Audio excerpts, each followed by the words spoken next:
and streaming out to YouTube too. Woohoo! Welcome, Leonard. Do you go by Leonard or Lenny or? I go by Lenny. Leonard Lenny, is okay. my filter for if someone knows me or not. Right. Like David and DK. Right.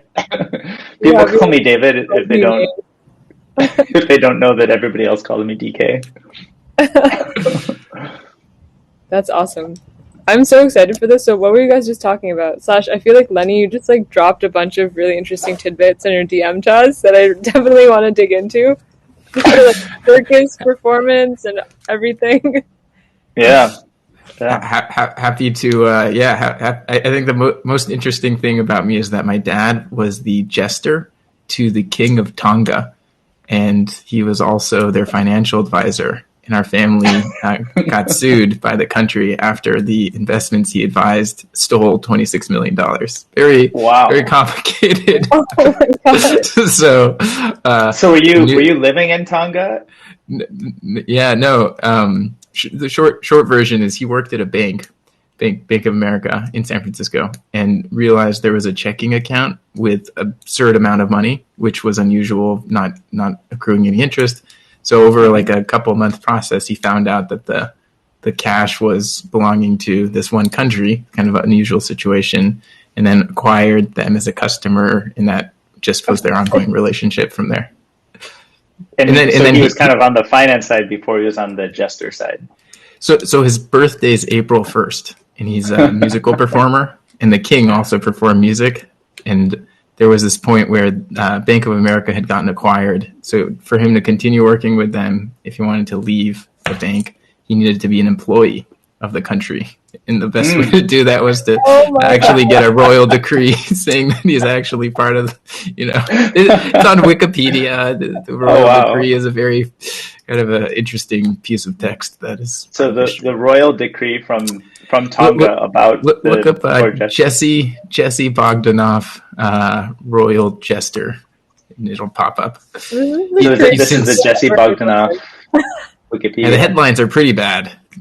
People wrote some, it's a weird part of our life. But so how old were you when you were living there, and then when did you move back? So we were never living in Tonga. It was always based. Okay. I was living in San Francisco, but it was in early 2000s, and then everything started falling apart around then too. But an interesting thing was that led to a very rebellious kind of knowing that was going on in the background. I got really interested in street art. That was the other flip side, which at the time I think I was in middle school, high school. So that became a common tone of the kind of pursuits that I had over the years. Was that street art in San Francisco?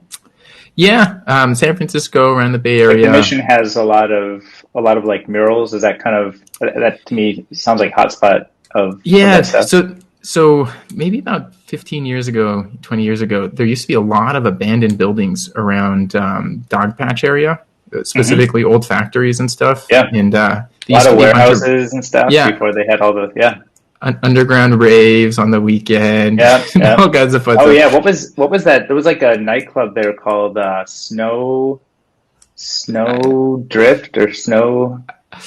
When I was in high school, there were these like phone numbers that you would call on Thursday. They would tell you where to go on Friday, and then you would go meet a person waiting somewhere, and he'd like direct you. And you'd under the freeway overpasses, someone would set up a generator. It's quite an interesting logistical, process. But people would just hang out and paint and stuff at the same time.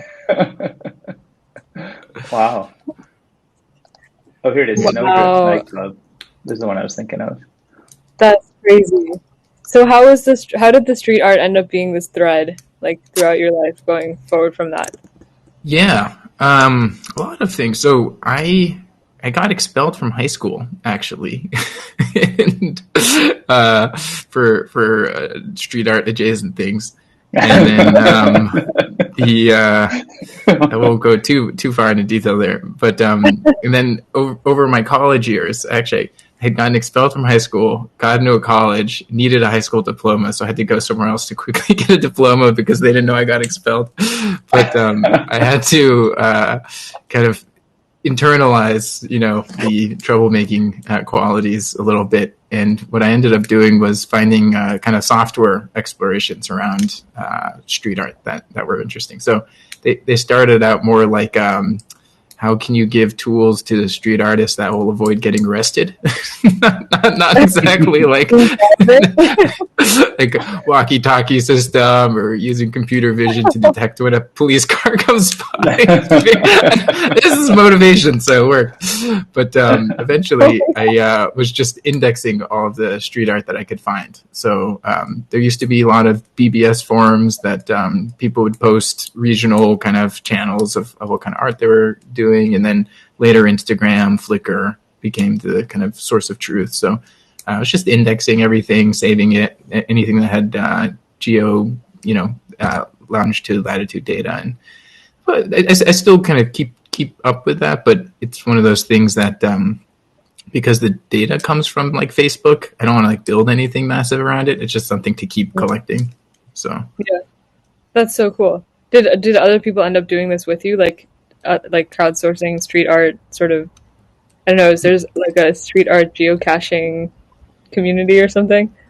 Yeah, I bet there is. I had a number of collaborators that were interested in either analyzing the data. I was mainly just doing all the scraping myself. So kind of people who are doing school projects and stuff.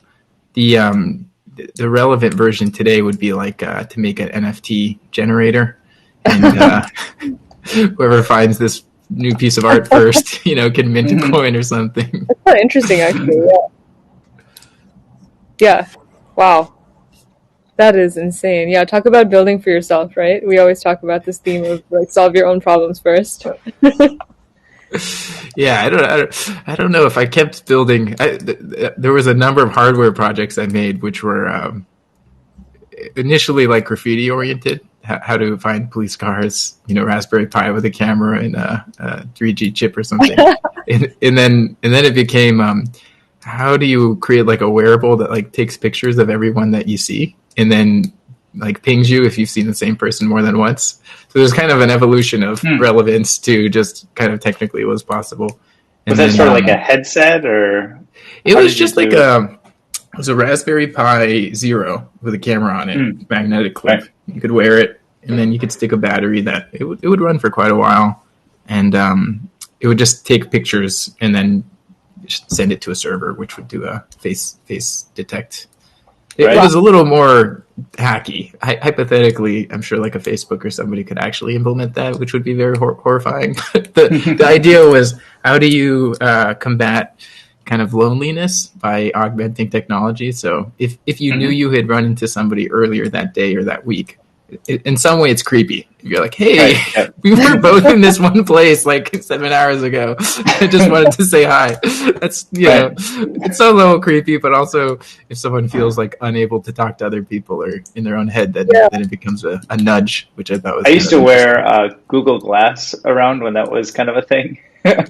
and people would come up with the strangest expectations of it, because it's like very, prominent and colored, and, it's visible that you're wearing it.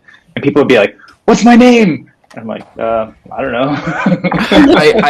I bought Google Glass. My roommate and I got Google Glass, and then I returned it after 30 days because it was a lot of money for how I think I was like just out of college or something. So, right. It was a fun. So you have a blog post about that. Oh, that's so cool. Yeah, I feel like you could become a top secret DoD contractor or like consumer software. Yeah. I ended up so my college background is in humanities. So I studied a lot of literature, and my senior thesis was on Reddit, which was like a totally random topic in 2010. Yeah. So the stuff that I'm doing now is nothing to do with that, or my school had nothing to do with those projects. But the interesting kind of parallel throughout all of that is there's a factor of street art which is really unique, which is like, if you think of private property as something that only people with money can buy, then the people who are often painting aren't people who have money to buy ads. They're generally like kids who are just kind of express themselves in some way. there's a lot of issues with vandalizing things. So if you ignore that and then philosophically try to make some weird argument, there's some interesting components of wasted public space and what that stuff can be used for self-expression, which is now what I'm more interested in. Yeah. Have you been reading interesting, like who do you read or respect as thinkers around the space? I think it's a super cool topic. Oh, yeah, that's interesting. I think there's a number of academic type people who are doing street art. I get random email pings from some academic.com or something that I signed up for that I can't cancel. But there are a number of street art graffiti related academic things which aren't really that interesting. There's more in the digital humanities space, some interesting work being done to analyze graffiti. The things about street art that are interesting to me are less about the style or philosophy, but more what it means for a minority group to express themselves publicly, and then what the consequence of that is in the public societal scope. So really, really interesting things for me were around the Arab Spring, when a lot of the graffiti was political resistance, and then it was a kind of gathering point for raising awareness about certain injustices the police were doing, Brexit, the Hong Kong protests, the last administration. There's a lot of interesting public art that comes out, and you have to think what allows someone to paint a giant mural. There's general consensus that this is going to be okay. What they're expressing is somehow representative of the community, even if it's not totally accepted, and the fact that it exists for so long. There's all these interesting components. And then on the opposite side is when street art gets erased, that's also a political signal. So in Russia, there was, around something happened with Putin. I don't know what, but they started erasing all the graffiti, methodically to prevent, messaging about certain things. And so there's two things that you could pay attention to in an aggregate, which is when new street art appears, when existing street art disappears, that aspect. And then when there's a pattern that changed, when new street art was appearing in a place consistently and then it no longer appears, or when there used to be street art in a place for a long period of time and then suddenly it disappears. Those factors are symbolic or representative of a lot of other stuff, which I don't think there's a lot of research on, but is, you can infer that kind of stuff. Are there any trends about, maybe either a, reduction or increase in the amount of street art given the kind of factors of digital platforms, which themselves could be canvases for what previously would have been street art, or it could be that they're distribution mechanisms for real street art? Are there headwinds, tailwinds, some of each? Yeah. So in terms of academics, there's this guy in Australia or New Zealand, who wrote a book called, it's about Instagram and graffiti. I think it's called Insta Graffiti or something. And it's it's typical academic book of essays. I'll find it and link it here. But he actually writes about how the culture of posting on a InstaFame. InstaFame is probably the book, yeah. InstaFame Graffiti Street Art, yeah, by Lachlan McDowell. That's the guy. Yeah. So he writes about how in the past, if you think of social capital and represented in artist way, if you paint in a risky place, or if you have more paintings up at any one time, then you have more social capital in the community of, artists that are also competing. And most of these are kids. So then you also have a time factor. People who've been up for a while, they're kind of, recognized as being the, seniors in place. So Instagram totally kills all of that, because you can paint in your backyard, and if it looks cool, people see it, you get more likes and views than a real life, painting's ever going to get, which is interesting. There is a very interactive component of graffiti, which is probably not recognized if you're not in the in crowd, which is when someone paints over someone else, or when a certain spot is claimed for the first time. There's a lot of this meta factor around if it's an insult.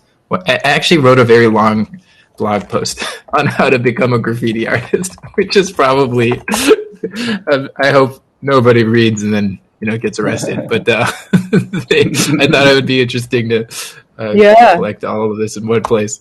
I made a parallel to startups where finding your name, getting distribution, getting up is kind of like building your product, marketing it, selling it. It's kind of a weird analogy, but is most of the kind of, if you say there's probably the goal of self-expression, but then there's also the goal of like social capital, is most of the kind of social capital pretty well understood small communities of people who kind of get, oh, this thing is that person, or this is that place that's really important, or I assume that's like mostly just, you know, in people's heads and not maybe documented or formalized. Yeah, I think it's interesting, right? Like graffiti in one sense, extremely public. Everyone can technically see it, but like very few people understand what it means. Literally, sometimes like they can't even read it. But then on the other side, they don't know who did it or why, what the significance is. Just to kind of parallel point here is when a graffiti artist dies, which is surprisingly not that uncommon. Someone falls, they get killed, whatever. Their art exists long after, and then other artists will paint their name in their kind of memory. So there is a lot of these very interesting kind of currents. In smaller cities, most graffiti is done by like a group of friends, childhood friends that just.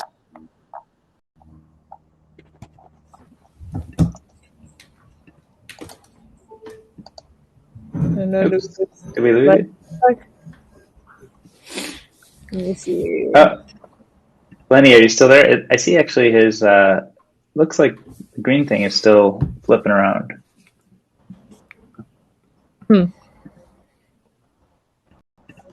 I just texted him to refresh.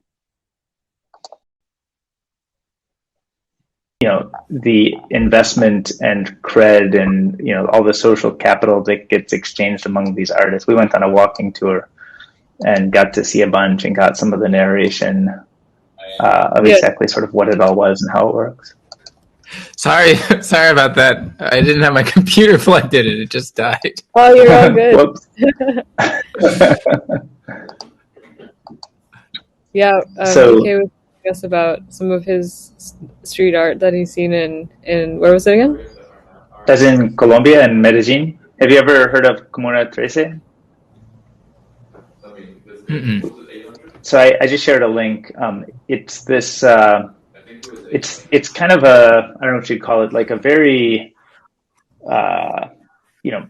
tightly built space, kind of on a hill on the west side of the city, and but the whole city is, that whole section of the city is a very like art focused. An art, kind of a street art focused thing, and there's like walking tours, and there's like all kinds of, deep investment from artists and like building out the stuff that they want and showcasing, their art, and kind of the competitive dynamics. I think that you were talking about, Lenny, between how, some people are. Did we lose Lenny? Did we lose Lenny? I saw him go to the front row, which. I don't see Lenny in the participants list now. Do you? Mm-mm. I see him in the front row.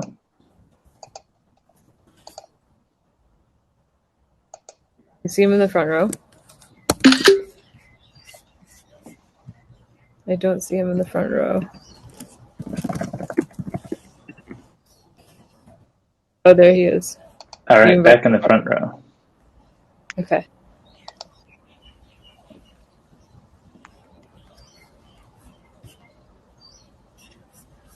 Let's see how it goes. It's all part of the live streaming life. Hey, sorry, my computer sound it sounded like it was in a fish tank or something. I could not hear you, but Medellin, this is cool. That's not how you pronounce it, but yeah, that's really cool. It also reminds me of, I was in Sao Paulo around the time that massive protests were going on, housing protests, and then also the kind of the political turmoil, fall 2016, and just the street art culture there. I feel like it's very almost underreported, but really gives you the current of a place to look at what people are doing with kind of public self-expression, especially like through street art. I thought that was a really good point that you made with the Arab Spring and stuff. And I don't know where that is the most intense right now these days, or if it's even happening physically versus like, are there more kind of underground online communities organizing in different ways? Yeah. Sorry. Three things. One, I'm sure you've heard of Naomi Klein. She writes a lot about culture disrupting, or I forget what the exact term is, but she writes a lot about how it used to be like anti-capitalist kind of ethos in the graffiti that would come up around that, taking over billboards and making it say different kind of stuff. The other thing is,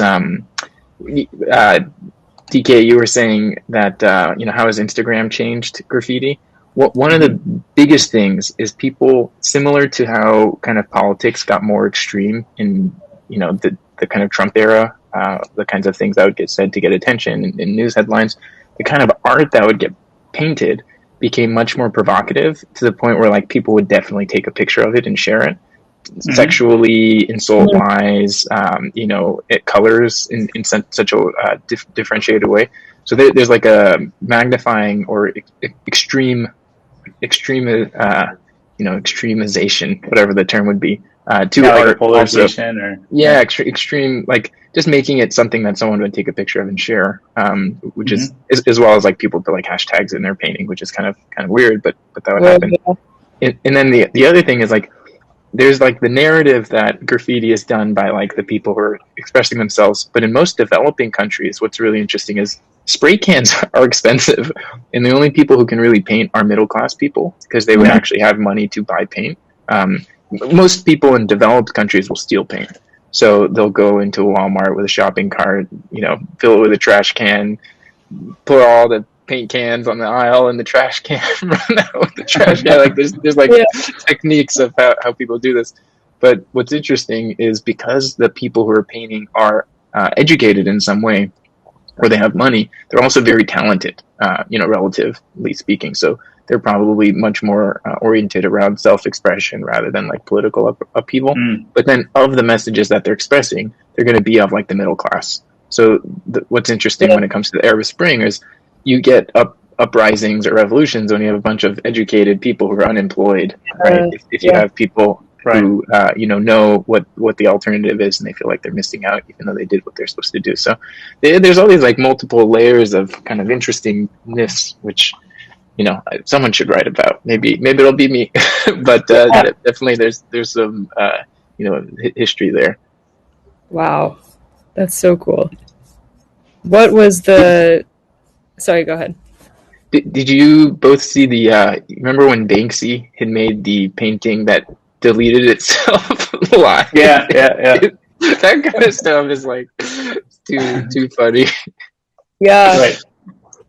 You've seen Exit Through the Gift Shop? Yeah. What is that? Yeah. It's a documentary on Banksy. Oh, cool.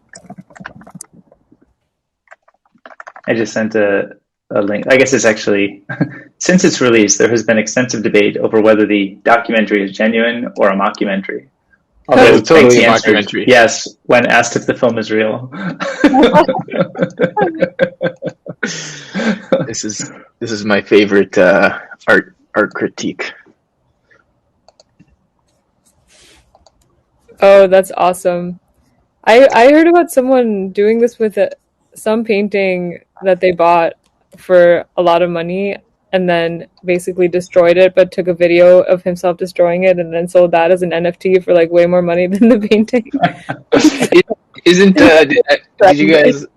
Did you watch Emily in Paris? There's like a whole plot line of these artists who buy established artists' work just to like, poo-poo it.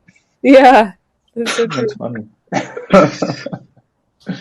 This Sotheby's thing was interesting because he they made a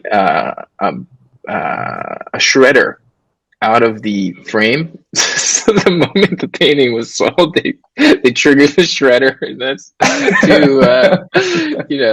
that's art. Yeah. Do you get? I mean, given that your kind of interest in street art, what do you make of the kind of all of the digital art, NFT movement. You sort of referenced it a little jokingly, but are you kind of involved in it at all, or do you think you will become, or what are your thoughts? Yeah, I don't know anyone who's made any money in NFTs outside of someone I know on Twitter. So I don't think it's like actually impacting people generally speaking. It's just more like a meme in a sense, like a kind of temporary meme. I think conceptually it's great. I mean, my dad is an artist, right? So he's outside of being a jester, which is not his job, you know. But he's a musician. So I always interpret it from the angle of like, how does there was an article that Legion published about the creator middle class, which I think is really important concept, which is like, how do you get how do you structure a digital economy for people who aren't like don't have celebrityism to actually be able to make a living? And from my dad's side to think like, how's the music that he's producing actually make money? So CD Baby was, you know, the old way that you could be your own publisher, or that didn't really, I don't think, make anyone significant amount of money outside of like a small minority, even though it makes you feel like you can.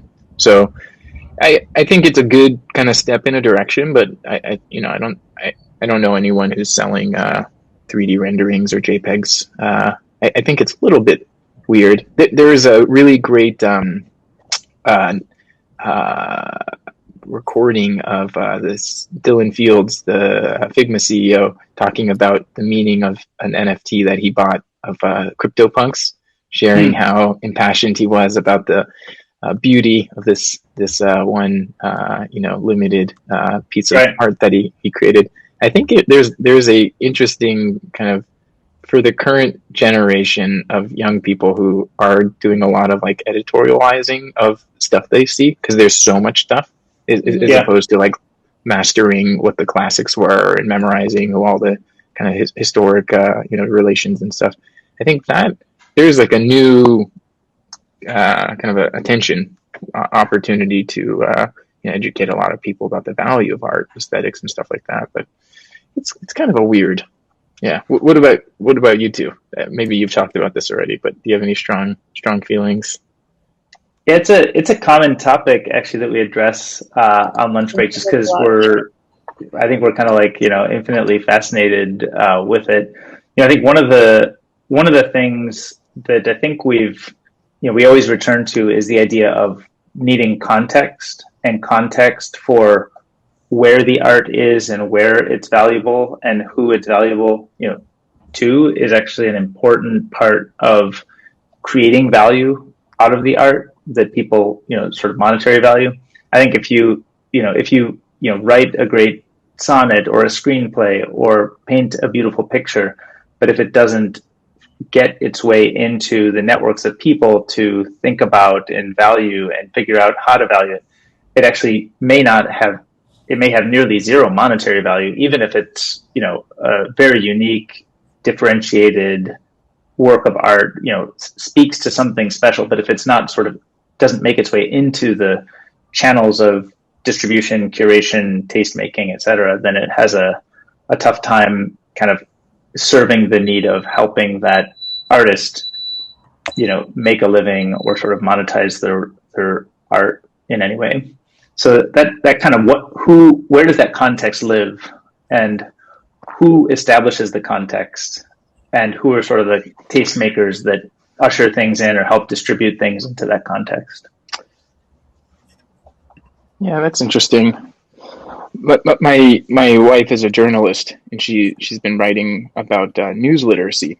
In this might not seem related at first, but her main interest is essentially, when we've come to this shift where anyone is a publisher, we no longer have like the filter of an editorial kind of board or the taste. Yeah. There's this old French philosopher, Bourdieu, who says the taste of a certain class of people is different than another group of people, and you can actually look at things down to diet or consumption habits and understand someone's background based on that. But the editorial board is missing, so now people are consuming any kind of information, and the consequence of that is you get this like anti-vaxxer or very misinformation kind of ripe community.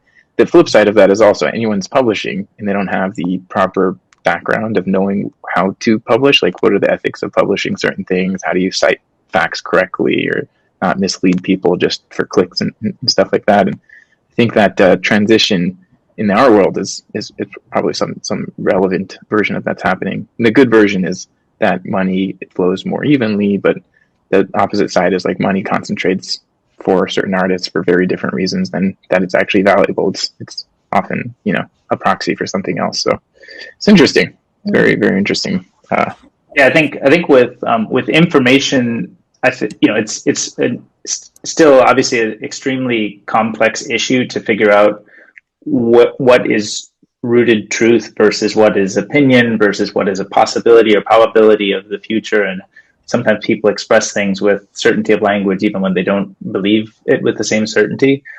So I think but information, you know, at least some parts of information are more easily fact checkable and able to be rooted in a ground truth. And then I think when you move into the art world, you know, there's not really any ground truth. Everything is some amount of taste. And so I think when you talk about like the editorial review board, that's a certain layer of taste, which helps shape it helps become a connection point between writers and audiences that can trust that layer of editorial review has kind of ensured that the taste and quality and topic is relevant between the writers and the readers. But I think we don't have those types of like taste layers well established, especially you know on the internet and the NFT world. You know, where should I discover them? Where should they get competed and bidded? Where should I showcase them? Where should they be, you know, represented and transactable? It's interesting because I imagine in the last like 40, 50 years, one of the trends that you would realize if you went to any like city is that all urban cities look the same. And if you go to any like rural place, there's somewhat similarities, but for the most part, they're like unique in their own ways as a result. Like, I think it'd be a huge shame if in the world, you know, all the art ends up having the same kind of culturally accepted kind of norm of what is the best. One of the things that within the street art stuff that I was doing was trying to make a genealogy of graffiti. So like trying to figure out what styles influenced who, and that was much more apparent regionally because there were certain distinct styles from San Francisco or Philadelphia or France or something like that. So the kind of approach I wanted to do was like very objectively, like with computer vision, being able to detect certain features of paintings or color styles and stuff like that. But there's a whole like social graph component of how you can analyze that kind of stuff, which becomes objective in some sense. Like, yes, there's 3 nodes connected to these 10 nodes, and you know these 10 nodes are more popular than whatever. Like, I think you can analyze art in that way, but I just don't think that's how taste. I mean, taste is. I'm very active Buddhist practitioner, and there's a kind of concept in Buddhism which is the interconnectivity of all life. So in the subjective way, you can say things are like, you know, individual or disconnected or, you know, part of certain communities, but essentially we're just creating these artificial kind of identity barriers. But practically, like, whether you realize it or not, there's some interrelationship between everyone in the world, and it just depends on how you frame those things. So these like objective kind of truths, the only objective truth is that all the art exists. The only subjective truth, or there's the guy Foucault, the French critical theorist, who says like whenever there's any dynamics of power, that the way that you understand who is in power is to figure out like who's not speaking, or if you want to understand the dynamics of power, you look at where the control plays out. And the art world is, I think, it's like a monetary, the power is just expressed as money. So it's just a proxy. It's not necessarily objectively better or objectively more popular. It's just like people who have the money who can do, like the Beeple thing. The guy who bought the Beeple thing is, you know, in business with Beeple. He's like an old founder from YC who's working on crypto things, and it's like an advertising thing for him. And that kind of, you know, but then that signals to everyone else who doesn't know the dynamics, like, oh, NFTs are, you know, worth $69 million, and then the misinterpretation of that is it's like a dropping a stone in a river and seeing the ripples go out, or the ripples are the more interesting part than just the stone dropping. That's what we've been saying, that it's not really, I mean, everyone's talking about NFTs, but if you really think about it, it's just about like human power structures and hierarchies, and who everyone wants esteem. How do you get it? Whose esteem do you care about? Like that applies equally to like startups and VC as NFTs, as like elite mansion buying in Italy. It's like all the same thing.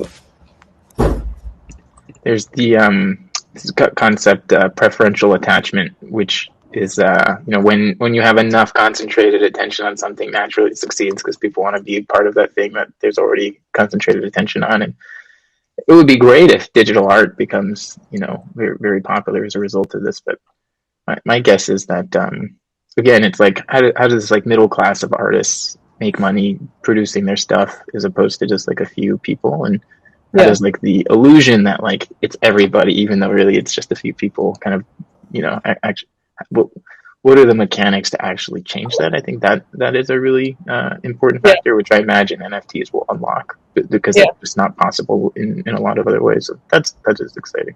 Totally. I also wanted to like ask, sort of link it to what you're doing now. Like, what was the trajectory from this to, you were in Pioneer, right? Or was that your first dip into like Silicon Valley tech type stuff, or how did that happen? It was. So the street art stuff was what I got into Pioneer for, related to the genealogy of street art.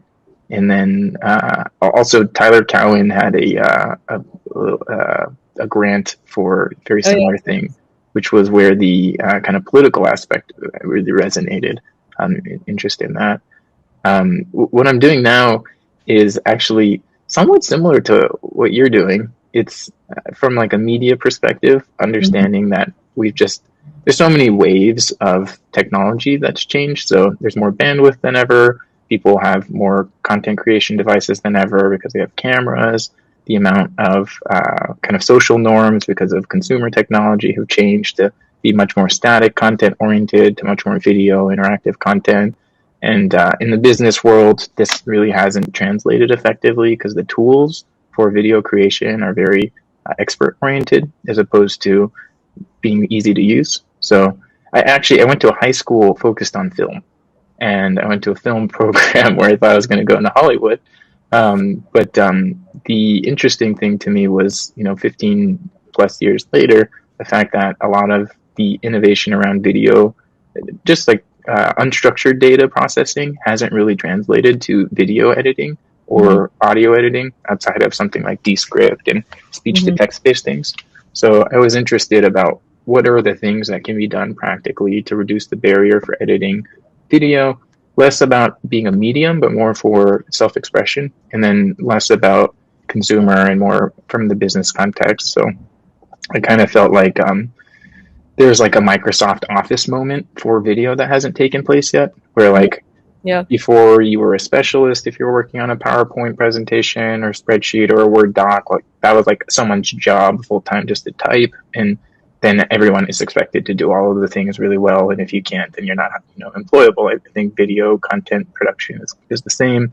And right now we're in this weird point where there's a lot of kind of one-off temporary use content, like a Loom video you said once that has a very low shelf life, but there's a lot of content produced that isn't highly produced, but it's like there's a lot of money behind it. So a webinar, for example, for a company, they buy leads for people to sign up. They take time out of someone's schedule who has a salary from multiple companies probably, and being able to distinguish or differentiate the value of that content versus the kind of one-off Loom video that you send somebody just telling them how, a button's in the wrong place, that is not there. So my co-founder and I started working on this. We got into YC in November, which kind of changed the trajectory of it being a side project to doubling down. And it's exciting. We just raised a little bit of money recently, and we have like a number of companies that are paying us to make video clips. Yeah, it's a cool thing. It's very early though. I think the big picture is there's all these trends around browser-based technology being, better. You can make higher fidelity applications, being able to offload stuff to a server means that you don't need a good computer or even a good device to produce something that previously you needed to download some heavy duty software for. And there's a lot of patterns like Canva that have implemented around 90% of the work being done. You just have to editorialize as opposed to produce something from scratch. And then things like Descript, taking speech to text based interfaces and making editing video easier. There's also a lot of things that haven't emerged yet, like computer vision based recommendations, specifically in creation. So like what's the autocomplete of combining those things? So how do you take a library of templates that you have and then analyze the content and say this is how the content can fit in the templates and save somebody the work? Or even have there been some breakthroughs recently that kind of newly enable this, maybe in computer vision research, that kind of haven't been productized? Or are we just sitting on breakthroughs that maybe happened a decade ago and just now is the right time to productize it? Yeah, I think it's even simpler. It's just like a user pattern. So before this, I was working at Google on Google Fonts, and there was a kind of a technical kind of breakthrough in how fonts could be served, where instead of one weight in a font file, you can serve a bunch of weights as a single file, and the font could take a primer. Well, the reason I bring this up is the way that typography worked before it was digital was there was a lot more granularity in what people cared about in relation to type, even how you would describe a word and how you would, because of the history of how things were typed in, blocks, and even the consequences across language in other countries, like when you started printing text as opposed to writing it religiously, even in parts of the world, like you couldn't represent certain types of intricacies that digitizing fonts would create. So in digital fonts, we've kind of gone back to digitize fonts. We had to simplify things just so that you had letters, and then now we have this intricacy that we can re-implement into digital typography, because it's possible to do that. In video, we're kind of like, we've been so bespoke. Every single piece of video content was very custom, and we never went to like what is the digital font version of video content where things are simplified. So I think there's a lot of existing stuff that it's not around innovation so much as like just never was implemented in some way. So practically, one of the interesting things about the last year was there's all this video content that was produced, and it all looks pretty much the same, with like a couple squares and people talking and facing the camera in the same way. So you don't need like innovative computer vision to say, hey, are there one people on the screen, two people on the screen, or is this like a presentation with the person in the corner, or is this that stuff's pretty easy to detect. And what you do with that is, if the job to be done is getting somebody to find a quality part, there is like improvements around summarization and stuff like that, which is valuable. But even that's like an over optimization. You just need to like make something. It doesn't even have to look good or be the best part. Like you just make something, and that's like better than nothing. So I think that if a companies are formed around 10x improvements, and if nothing existed before, if the alternative was extremely manual, then there's just so much that you can do if you just program a little bit and you have some understanding what the end goals are. Sorry, this is a bunch of rambling and maybe it doesn't seem... Yeah, no, it's great. So I'm just trying to get my head around. So it sounds like there's a bunch of, observations you've made around sort of how the world is set up and where things are missing. And we haven't had this kind of Microsoft Office moment or, in kind of video. And so I wonder, do you see like what you're doing with Milk, is that to address like a starting point that is going to help unlock that? Or are you using the tools you built to kind of improve people's workflows today? Like, do you give them the tools? Do you help use the tools with them? How does sort of the actual experience work? Yeah, so we're targeting businesses that are producing video content that they know has quality moments inside of it, but they don't have the time or budget to edit. And we're trying to give them both a workflow, but a tool that would combine a couple different tools that they would be using. So at the most high level, they would need a video editor like an iMovie or Adobe Premiere or something. but most people don't even know how to, Right. get that working, much less want to spend the time to do it if they know how to. And then on the other end there's like an accessibility component. If you're a business, there's different learning styles that people have: auditory, visual, kind of experiential. Yeah. So if you have a very short period of time and you want to maximize your exposure, then you want to hit as many of those styles as possible. And if the way that people consume information is on social media, creating content that's going to tap those as quickly as possible is our goal. So basically, in the middle is people upload content to our service. It gets transcribed. They see a transcript as opposed to just a timeline. They select the text.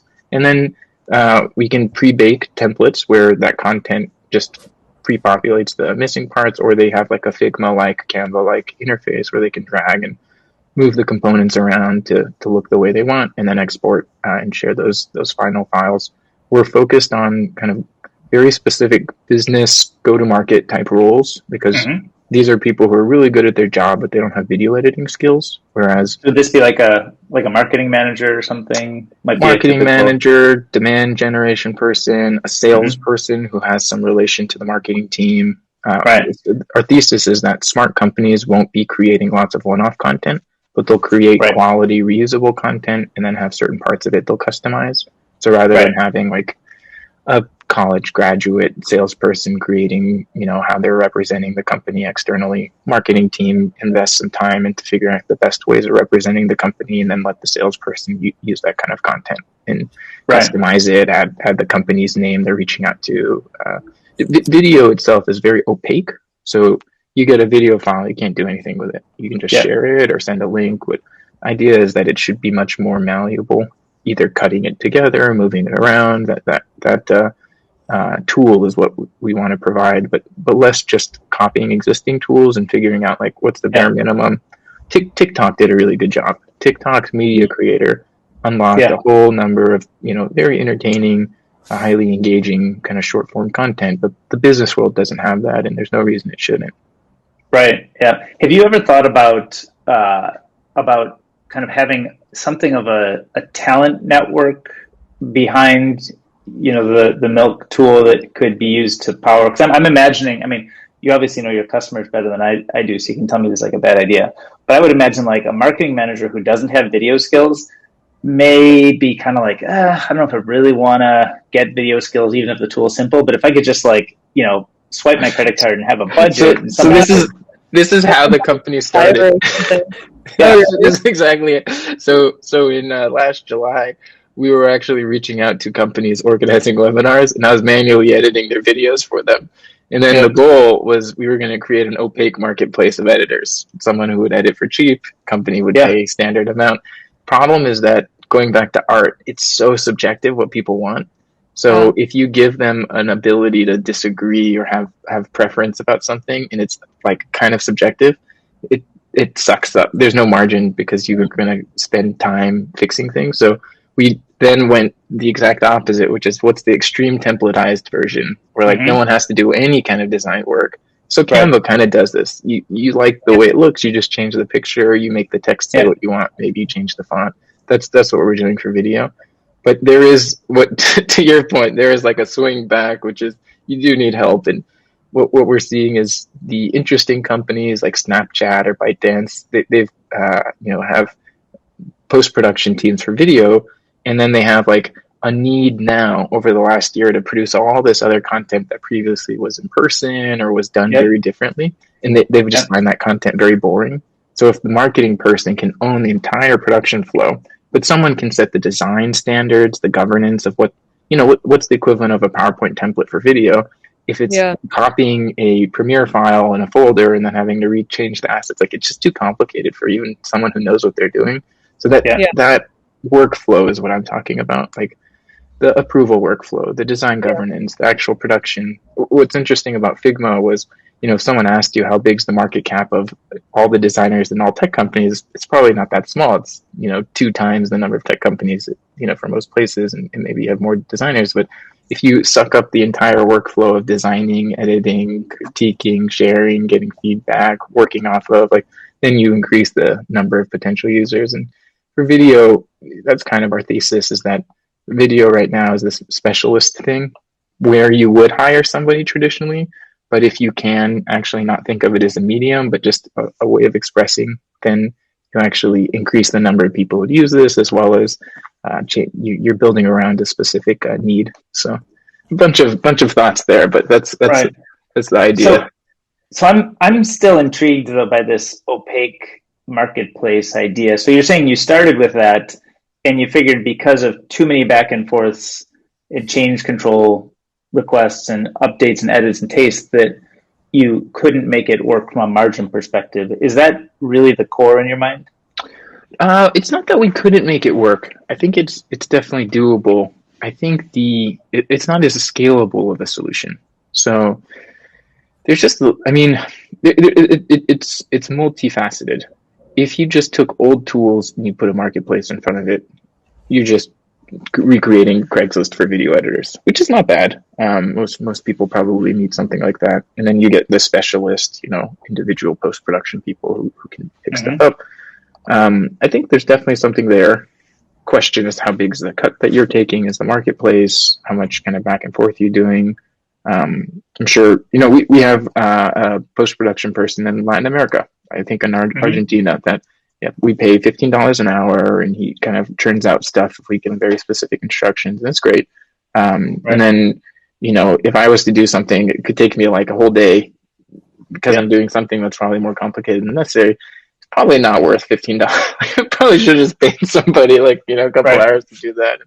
But if it didn't come to needing like a couple hours in the first place, because the tool itself made it so that what you're producing is throwing a logo on a clip, or adding a couple custom titles. Like if that's all you're doing, and an intro and an outro, and you don't have to think about it because you're just changing one parameter. Even if you had a spreadsheet and you can pre-populate all the parts of the video in some kind of like programmatic way, the fact that that's so hard to do, or you have to know like all the ins and outs of Adobe After Effects or something, that's the thing that we're mainly looking at.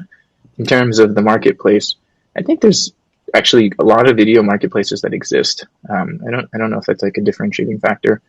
Does it make sense to add a marketplace on top of having a tool? I think so. I don't think that's bad, but I imagine that if you were thinking of like the cost of like dollar to effective translation of potential new dollars created, making a tool easier to use, or creating like referral structures, or figuring out like there's, I think, more productive ways than just facilitating a marketplace. It is my own interpretation.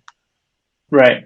Yeah. I mean, I certainly you're deeper on this, but as a prospective customer of such a thing, I have had the struggle of going to Fiverr and kind of going through a bunch of different videographers and video editors and doing a bunch of stuff, paying a bunch of money, and then finally coming up pretty dissatisfied with the end result. And then going through my own personal network for referral to a proper, LA movie studio high-end person. And that totally works, but the cost is, fairly uncontained. And, I think there's something in between where you can be a trusted brand. Because I think the thing that doesn't matter.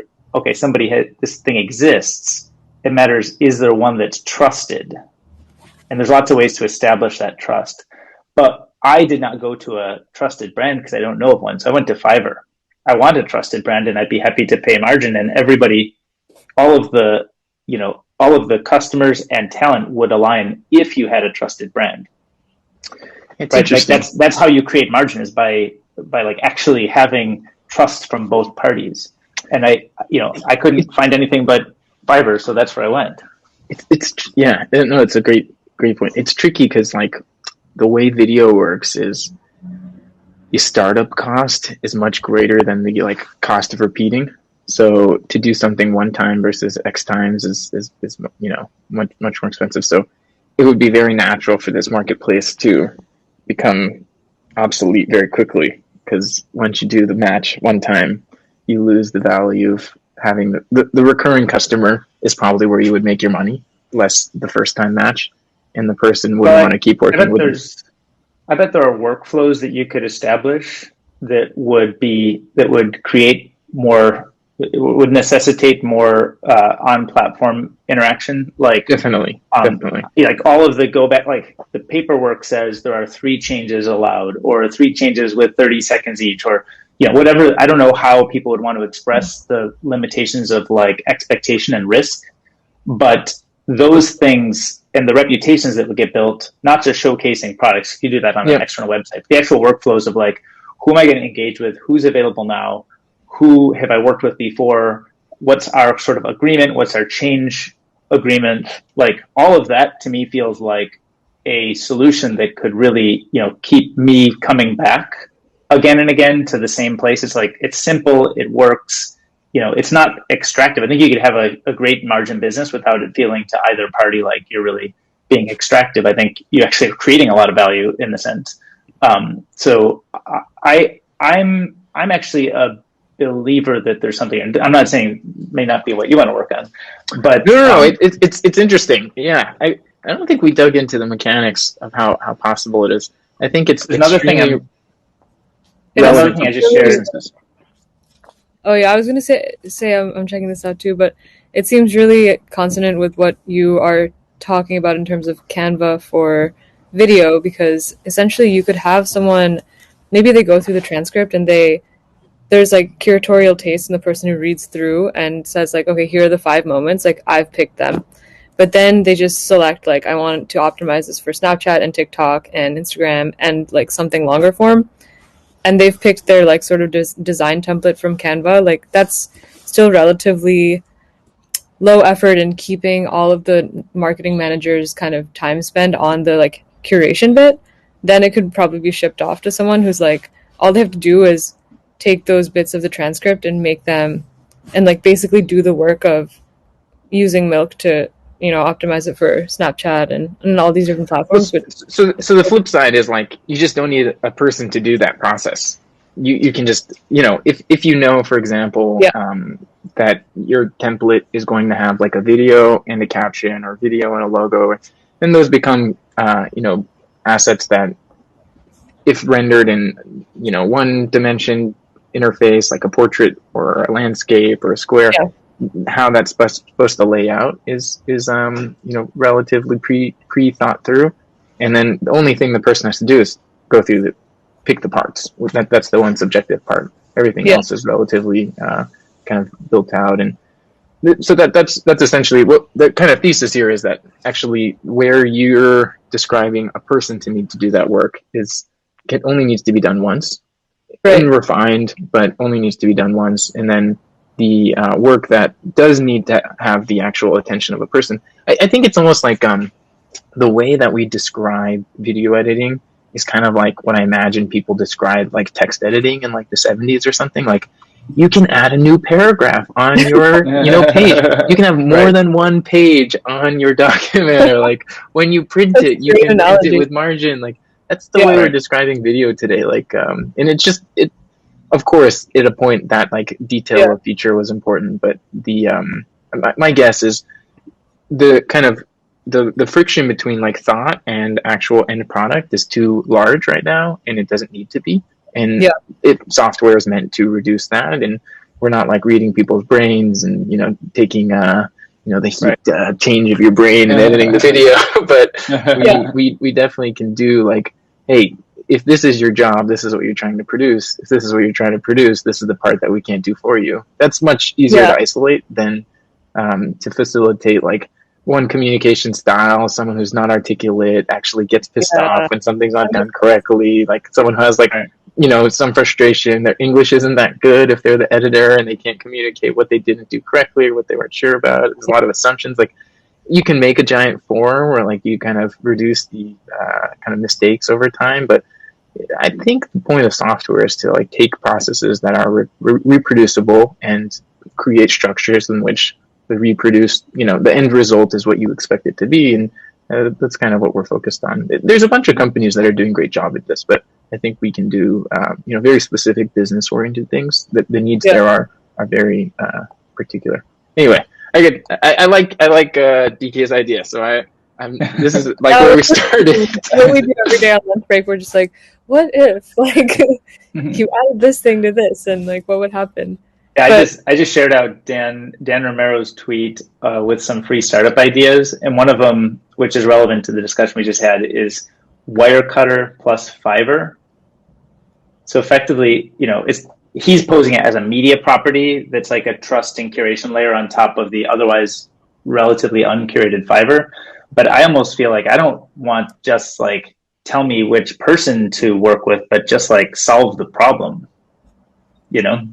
So Wirecutter plus Fiverr may be itself an opportunity, but I also think one might look, there's videography, but there's like probably dozens of different areas that one could look at where instead of necessarily just writing reviews about who's good, you actually could, serve the whole process and broker the transactions and workflows better and billing and payments and everything. I feel like those things are so much easier than this. The part that is hard is the subjective. When you have something subjective, or there's room for disagreement about something, and time invested that's not reversible. It's like why do all construction projects run long? And it's because like the person doing construction like did the work, and the person like who wants the work done doesn't like something, but the work is already done, so you have to pay the person. But that's actually what I'm pointing out here, and kind of my belief is that that's where technology actually works. So a great example of this, I have a friend who's building a company called Skylight Homes, and they, it's exactly the same problem we're talking about in videography, but it happens in home renovations. So typically, if you want to get, a bathroom redone or a kitchen redone, you're going to, spec something out, work with the designer, you're going to get quoted $100,000 rework. And then by the time you have all the changes and the upsells and extras and the overruns and blah, blah, it's going to be $200,000. And so what Skylight does is they say, we're going to give you this quote, and then we're going to give you a guarantee. You're going to pay an extra, instead of paying 100 for the quote, you're going to pay 110 or 115K. And there are no changes, the price is going to be capped. And the way they do it is actually, instead of just working with like random general contractor on whatever legal paperwork and workflows they have, they say, you're doing it on Skylight Homes digital paperwork. We're going to sign a digital contract. You're going to submit invoices to the digital contract. The homeowner is going to pay the invoices that match up with the digital contract. If you specify an invoice that doesn't map to the thing that we agreed to, that's going to be flagged and rejected, whereas a typical homeowner doesn't have any idea how to do that. It's interesting. Basically what's happening is companies are turning into governments, and we're just creating a bunch of regulation around how to remove the squishiness of social interaction. No, I don't mean it in a bad way. I think companies are sort of serving roles where governments are lacking, but I think there's something deeper here, which is, it's not just like, new boss, same as the old boss. It's actually companies are coming in and making processes substantially more efficient. So like if I were signing that paperwork, 50 years ago, I would basically just sign it and they'd submit a bunch of invoices and I would be like, I don't know which one matches up with which, I guess I'd pay them. And now they say, okay, we're going to actually like tell you which ones match up and which ones you should pay, and you're not going to pay the ones you shouldn't pay. And so what they do is actually use information as information efficiency as a way to help both parties come to kind of better negotiate agreement and better operational processes between each other. And I think the beauty of such a thing in the world is that you encourage the good actors to get credit for the good work they're doing, and you discourage bad actors. So in the information lacking environment, you just have like, the bad actors, outmarket and outspend because there's they don't really care. They're not working on the product or the quality. They're working on marketing and trying to, just sort of ups and extras on the margin.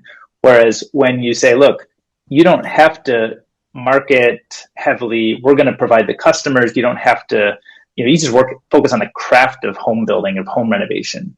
And all of the best homeowners are going to want to work with you because we provide this trust layer, and vice versa, right? So I think there's something government-like that does emerge. So I don't disagree with that. I just think, I think like governments are horribly inefficient in most of their processes. And I think what we're doing is we're creating new systems where there is kind of governance or mediation or coordination between parties, but we're making them much, much more efficient. I agree. I agree. The parallel. I worked at the government for a little bit, so I think like the people who work in government are actually quite talented at bureaucracy hacking. The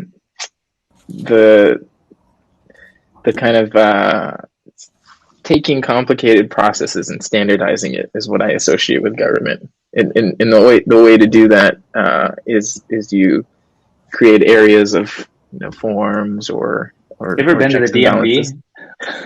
No, never been to the DMV. No, I'm kidding. What was that statement about government with efficiencies or what? What are they doing? Oh my god. Oh, man. Anyway, but I think like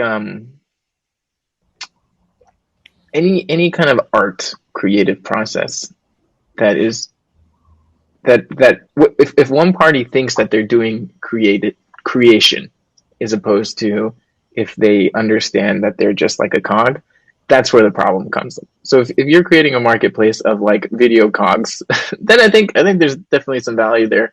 But then I don't think you get the individuals who want to be the cogs outside of like, in the context of comparing the Fiverr versus the Hollywood person. Like one person sees themselves as like a master of craft, and the person paying them wants to pay them $15 an hour. The person who wants to charge $15 an hour is in Latin America. Like, but those are the far extremes. The thing I'm proposing is that something in the middle exists where I agree. These people are not getting a fair shake given the quality of their ability because they get lumped in with, that's all the $15 an hour LATAM folks.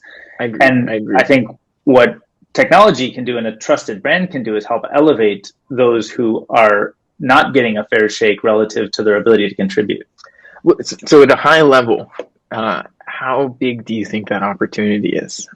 How many people need a video edited a month?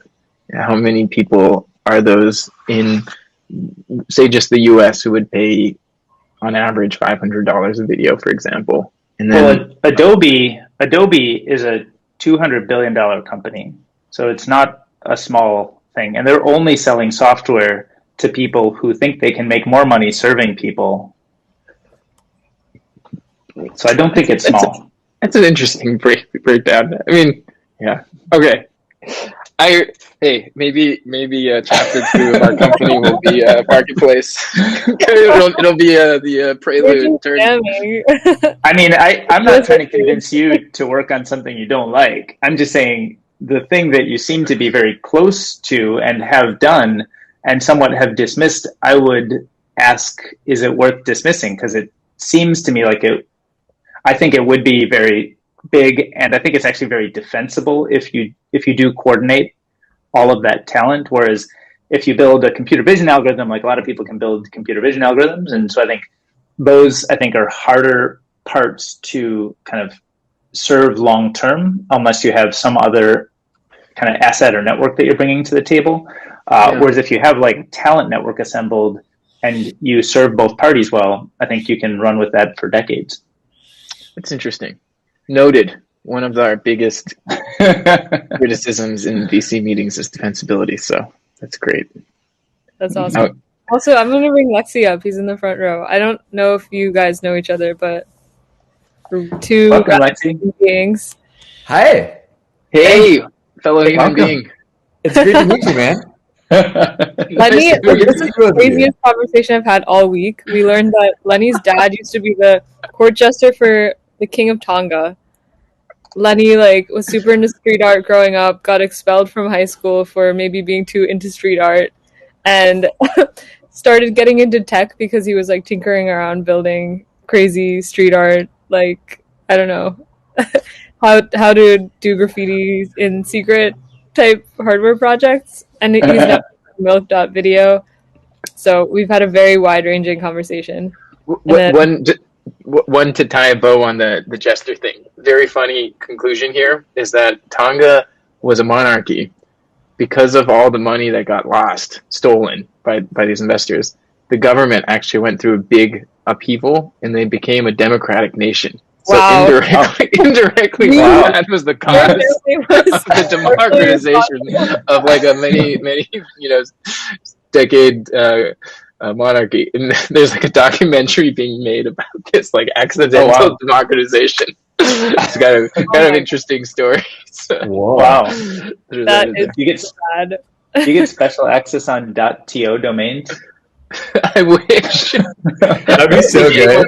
My last name should go to that country. That is probably that's kind of been on the rise, I think, lately. If you got pole position for .to, milk.to. It's so funny. It's like why do you own Apple.to, Amazon.to? Like you're like Yes. That'd be a great investment. That's awesome. Well, I clicked on the Twitter link. It looks great. It's such a good idea. I think it's super needed. We were just talking about you this. You might be in similar headspaces. Lexi, I actually don't know what kind of projects or ideas you're thinking about, but Lexi was like a longtime PM at Facebook doing all sorts of incredible things and is now striking it out, I think. Yeah. No, it seems. I mean, I came in the end. I was listening to DK drop some knowledge about what the network could look like, and I was super hypotheses. Yeah, man, I love listening to you. But yeah, no, it sounds really needed. I can imagine that people try and do this all the time, and it's really hard for them to do it without your service. So it's very cool.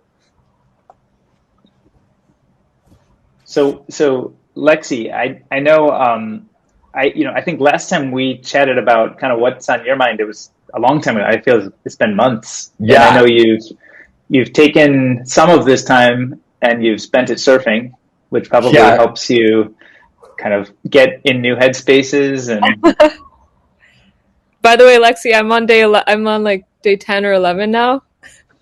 Solid upward progress, I would say. Still jumping around looking like a fool, but do you feel a change like right after that week? Like, are you starting to like can't like? Really, you said day 7 was like a pivotal moment. I think it might be true. I ended up stabbing myself with a sea urchin on like day 8 or 9. So that was a bit of a dip in the journey. But are you okay? Yeah, I'm totally fine. Like, did it get embedded in your foot? Yeah. No. Did you need pliers to get it out? Yeah, some of them are still in, but they're not poisonous here, so I'm fine. Like, will your body eventually just push them out? I think so, yeah. Oh my gosh. Okay. Do you wear booties? No. Do you? We should maybe get you some booties. For sure. Get some reef shoes. So you don't have to wear. Really? I'm gonna look like such a nerd. I already have my like big foam wave storm out there. Oh my gosh. Oh my gosh. It's like looking like a nerd or pulling sea urchin out of your foot. Like, I don't know. I always go for looking like a nerd because I don't want the sea urchin in my foot. That's fair. What's a good one? Do you have any kind of favorites, reef shoes? Yeah, okay. Hold on. I do have favorites. Someone just sent me. These are really cool because they're styling too. Hold on. Someone just sent me. I'm actually going to the Kelly Slater wave pool in a month. And where is that? It's in Lemoore in the cow pastures in the middle of California. What? And yeah, it's a man-made wave. It's like the best wave in the world. Bye, Lenny. Lenny, it was so good to meet you. You're so amazing. Nice to meet you. See you soon. Hanging. Yeah, dude, it's great to meet you. Okay, hold on. Let me tell you these booties. Okay, here we go. They're called So Light. So light. So light. Yeah. So.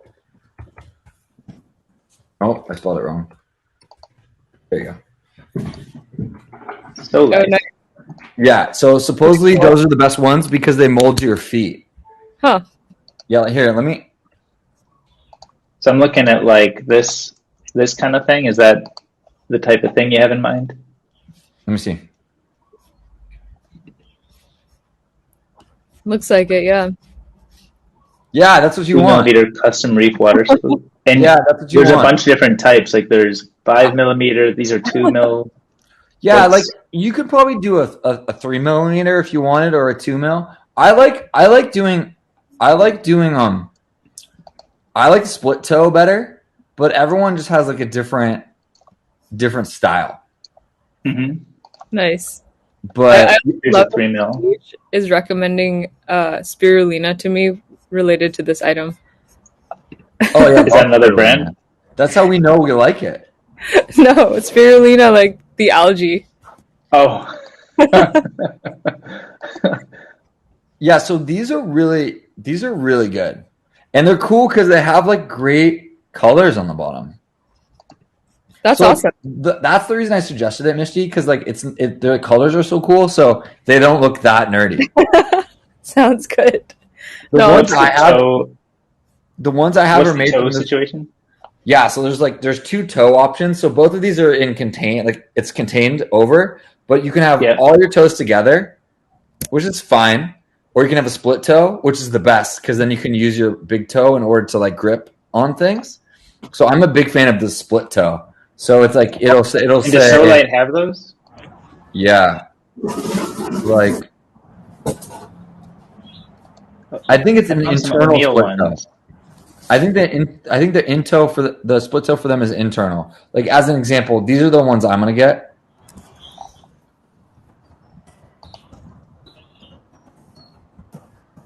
But I just can't find them anywhere because they're so popular. But these are the ones I'm gonna get, and they have a split toe in them.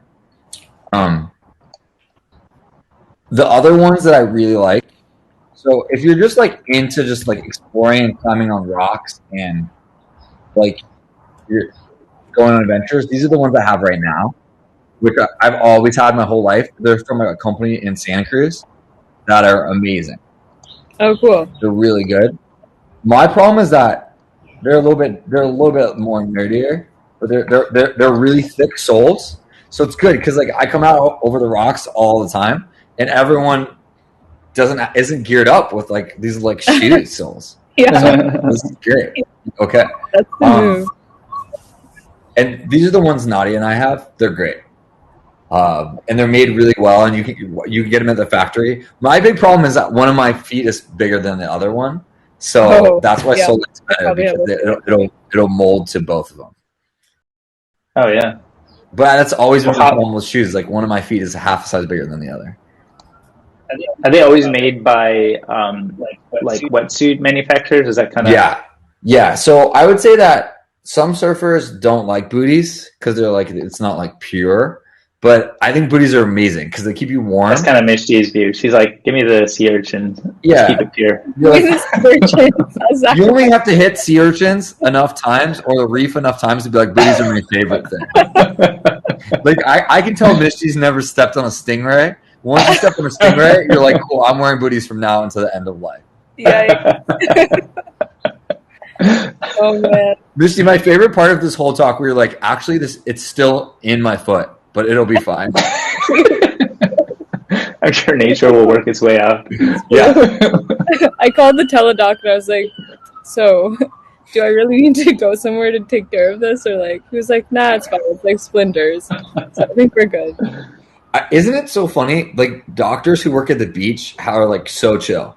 Like the doctor in Costa Rica is like, you're like, yo, my dad's finger was like this. Like it was my nose. And he was like, oh, that's fine. You're gonna be fine. And my dad's like, yo, my finger is like this. he was like, yeah, but it's not. It's like he was like, I see motorcycle accidents every day. It's not a motorcycle accident. You'll be fine. Oh my god. Or like when I got my stingray, they have to inject a needle that's like this big with the antivenom into the hole. Jesus Christ! When did you step on a stingray? In Costa Rica, when I was living there in college. Oh my god. Well, my dad had actually stepped on one like 3 days before, so we know what to do. But he's like, oh, I gotta stick this needle in your like gaping wound. I was like, that doesn't sound very good. He's like, oh man, I stitched myself up the other day by myself. He was like, I got a cut when I was surfing, and I just came in here and like stitched myself, and I was like, oh my gosh. So yeah, beach doctors are intense. Like they're like in the waves, and they're nonplussed by little things like fingers being bent this way or like gaping stingray wounds. Stingrays are bad because they inject a venom, so it really hurts. And the only way to get it better is you have to put your foot in scalding water. So you're like literally burning your foot at the same time, and you're like, this is not my favorite day. Yikes! Big yikes! Wait, so when did you learn to surf, Lexi? Was it when you were a kid? I learned when I was 14. Okay. So when right in between graduating from middle school to high school. Okay. Yeah. That's but I learned a little bit later than my dad grew up surfing. So normally you would learn earlier, but I was I grew up in the great white shark capital of the world, and I was very scared of them. Yeah, that's fair. There's just a lot of sharks there, and I was like, but then I just loved surfing too much. Where exactly did you grow up? Right here in Northern California? I grew up in Carmel. In Carmel, yeah. Okay. Yeah. And Carmel is one of the 3 places in the world where great white sharks breed. But there's a lot of seaweed there, and like they don't typically like seaweed, so like it's kind of like a seaweed barrier. But it's very cold. The water there has a cold upwelling because of the shelf, so you just get all the big mammals. Yeah. Which gives you all the big fish. Oh, right. That's crazy. Okay, well, I'm so excited to be here. I want to hear about both of you. Okay. Also, DK spent my goggles, my 15-year-old pair of goggles disintegrated the other day. Oh, no. I have been on a goggle journey to find replacements. They don't make them anymore. What did you have before? Okay, I had the best goggles. I had the Speedo version 1. Not like everyone has the version 2, which doesn't fit my very big nose anymore. But the version 1s were perfect. And they don't make them anymore. Vanquisher 1s. Right. Yeah, I mean, I use the Vanquisher 2s, and I guess you've tried them and seen them. I bought 3 pairs of them. Yeah, they don't work. I mean, first, congratulations for keeping a pair of goggles for 15 years. Wasn't that great? I don't think I could keep track of a pair of goggles for more than 6 months. And even if I could, don't they lose all their like anti-fog stuff? Oh, it had no anti-fog. You could barely see out of them, but they fit so well. And I was just like, oh, this is great. That's all that matters is they fit. It doesn't matter if you can see. I don't want any chlorine. Yeah, I was just swimming by lap count. I was swimming by feel. Right. But yeah, so I went to the store. I was like, oh, where do you buy goggles here? Bought a bunch of Vanquishers, didn't work. Then returned those. Then I was like, oh, I wonder where there's goggles. And there was a goggle store on my street in San Diego. I was like, this is perfect. So I tried on 20 pairs of goggles. And then theirs hasn't come in yet. But then I just went and I ordered it from the store. And then I got a backup pair from Amazon. Oh, nice. Yeah. And did you settle on a Speedo Vanquisher, or was there some alternatives, right? There was like one company from Japan that was pretty good. Those are my backups. And then there was like a TYR, helicopter one that seemed to be really good. Yeah. And so, yeah, I'm very excited because it's gorgeous here. And it can't swim. Can't swim without goggles. Yeah. And would you go down to like the cove? So everyone keeps asking me to do that. I'm nervous about it. I've just been there's like the high school has an amazing pool on the same block, so I just swim there. Okay, it's really cool. You just like are a member, and you set up your lane time, and you just can swim whenever. It's like the best. Is this Kogan? Yeah. Okay. Yeah, I've seen the picture. I've never been to that pool, but I've seen. Oh my god, I can't I can't oversell how good the pool is. Yeah. It's like so good. It's as nice as Stanford's pool. Mm-hmm. Yeah, I've heard great things about it. It's saltwater, so it's like they use very little chlorine, so it's great. But my eyes are so sensitive. Is it like a bromide thing? I think so. Okay. Yeah. I have really bad allergies to that stuff, but no, it's not bromide. It's like no. It tastes like the ocean. Oh. I think it's pure salt water. Oh, okay. Wow. They just take salt water from the ocean and bring it over. There's like a special thing. Like there's some water polo pools that just do salt water. Only like when I played water polo, only like the fanciest places had this. But it was amazing because it doesn't hurt your eyes at all. Or like very little. Oh, cool. Yeah. So is it how have you been doing with your like outside time to sun to too much sun ratio? Oh, it's been great so far. I mean, I'm definitely getting tanned, but I've just been wearing like rash guard and shorts everywhere, so I feel like it's not been too bad. That's great. Yeah. I just like wake up and want to be outside all day. I know. Well, like, I have this amazing setup right now. This is like my outdoor porch, but it's covered. So I just take a lot of calls from here, and it's so nice. I do yoga up here. This is like my little office. Hey, that's amazing. It's like a lanai. Yeah, exactly. I love it. Yeah. I mean, everyone should have that outdoor porch. It's so beautiful. And you get a cross breed. Yeah. It's awesome. But no, it's so nice because I was never into, like, I never grew up near an ocean really, so I never like got exposed to the wonder of water sports and exploration until literally like a month ago. But trying to surf as much as I can and swim and like snorkel and start free diving and just do all the things while I'm here. So it's just like fun new thing to explore. Free diving. Yeah. I'm so happy for you. That's like someone who hasn't read Harry Potter and is just like tucking in the exactly. That's what it feels like. As frustrating as it is, like I don't know if you remember like early days of learning to surf because it's probably you were like I remember. It's just like so inscrutable and then like slowly becomes a little bit more understandable, but even just like looking at waves and trying to know what is going on is such a new art to learn. I remember because it was one of the defining moments of my life actually. Like it was like riding a bike. Like it just made no sense until like I will never forget that wave I caught, and it almost felt like my feet just locked into gear somewhere on the board, and like I wasn't falling off the bike anymore. Like I was just like, oh, I'm gonna be able to surf my entire life. Wow. Yeah. Like it just and I realized all of that in that like one moment where it just like you just found the groove and you're like, oh, I'm flying. Yeah. Now. And I fell so much more than average. That's amazing. Do you have any like early surf day tips or things that you would work on in or out of water actually? Yeah. I think that what's really critical is, do you just sometimes boogie board? Are you using your the Costco Wavestone board? Yeah. Like, do you sometimes just like don't try and pop up? Like just practice catching waves on your belly, and really practice. Like so you go, like most sports, you go where you're looking.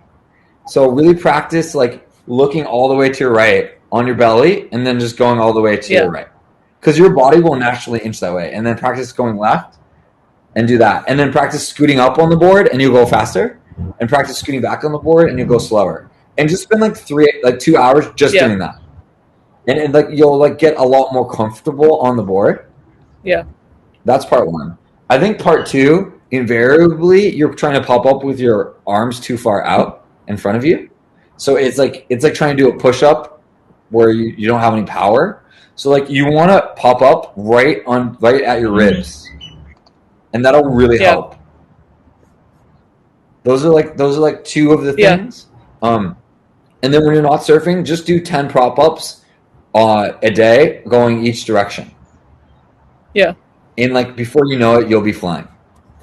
You're like 3 days away from flying. That's awesome. I'll report back after today. I think this is gonna be day 11 this afternoon. Yeah, you're like 2 or 3 days away from just like, oh, I'm a surfer, and wait till all your friends trying to ask you to teach them how to surf. It's coming. Love it. I truly appreciate that. And in every room that you go in for the rest of your life, when people are like, what sports are you into? And you're like, oh, I surf. Like you're that person now for forever. Even if I wear booties, they don't have to know that. They don't have to know about the booties. That's just between all of us. No pictures. Yeah. That's awesome. You know, some people are just blessed with like really strong feet. You know, like they like grew up and they never were wearing shoes, and they're just like. And I'm just not that human being. I'm just like, oh yeah, I need booties. Like I'm like in my tennis shoes. That's awesome. You know, like in San Diego, sometimes you'll meet people at the beach and they're like, I didn't bring shoes. I'm like, well, what about the parking lot? They're like, yeah, I just didn't drive with shoes. I didn't bring shoes. And I'm like, oh yeah, I'm just not you. Yeah, that's definitely a vibe. Like I lived in New Zealand for 6 months, and like in this college, no one ever wore shoes.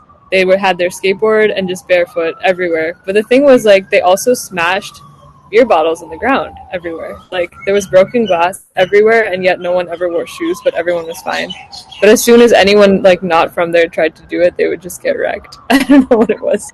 Yeah, that's like one of life's conundrums that I don't understand. Like, there's broken glass everywhere, and no one's wearing shoes, and everyone's okay. And you're just like, there's so much about the world I don't understand.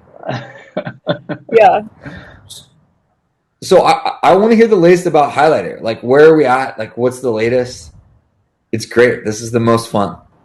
Yeah. Well, yeah. Thanks for coming by. We what's the latest? I guess the big news today is we just had a big new production push with a lot of extra polish, and we have our first day where we have more other people creating videos than we're creating. Oh wow! Yes, that's so big. That's a bit of a milestone. Yeah.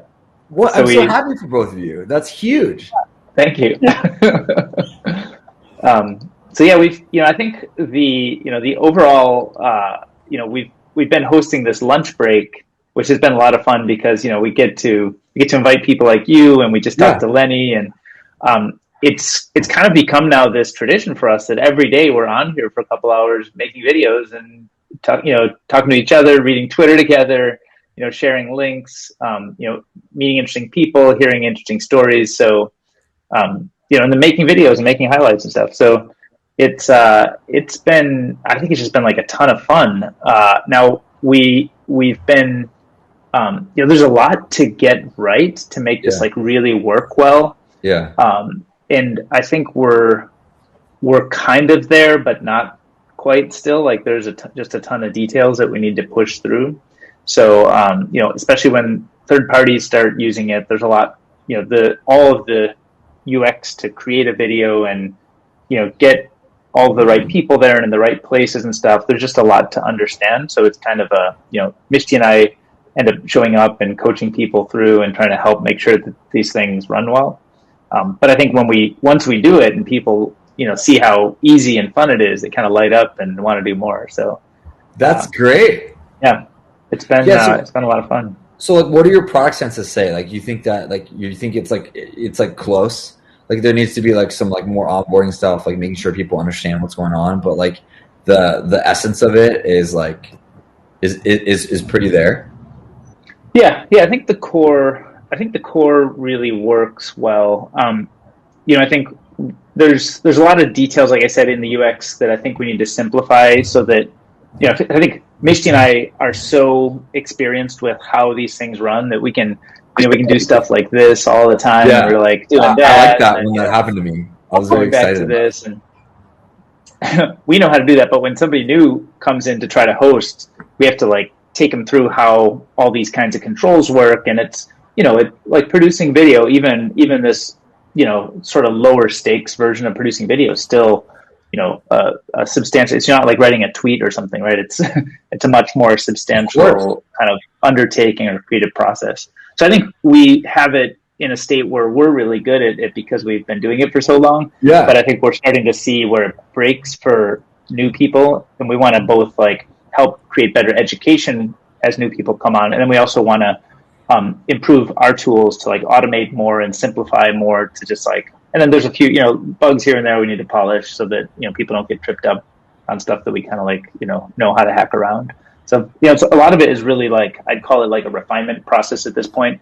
Core product, core like assembly and tools and utilities and stuff, I think all work well, and people are going to get a lot of value out of them. So now we're just sort of in this refinement, polishing, really make sure that it works really well. Man, I like this so much. I'm so happy. I can really tell. I'm just so impressed at the level it's even at right now. Like it's so the details are so well thought out. It's so polished. Like this is a really good design, really good service. Yeah, like if I saw this, I'd be like, oh shit, this is gonna be huge. It's awesome. Like it's like very high quality.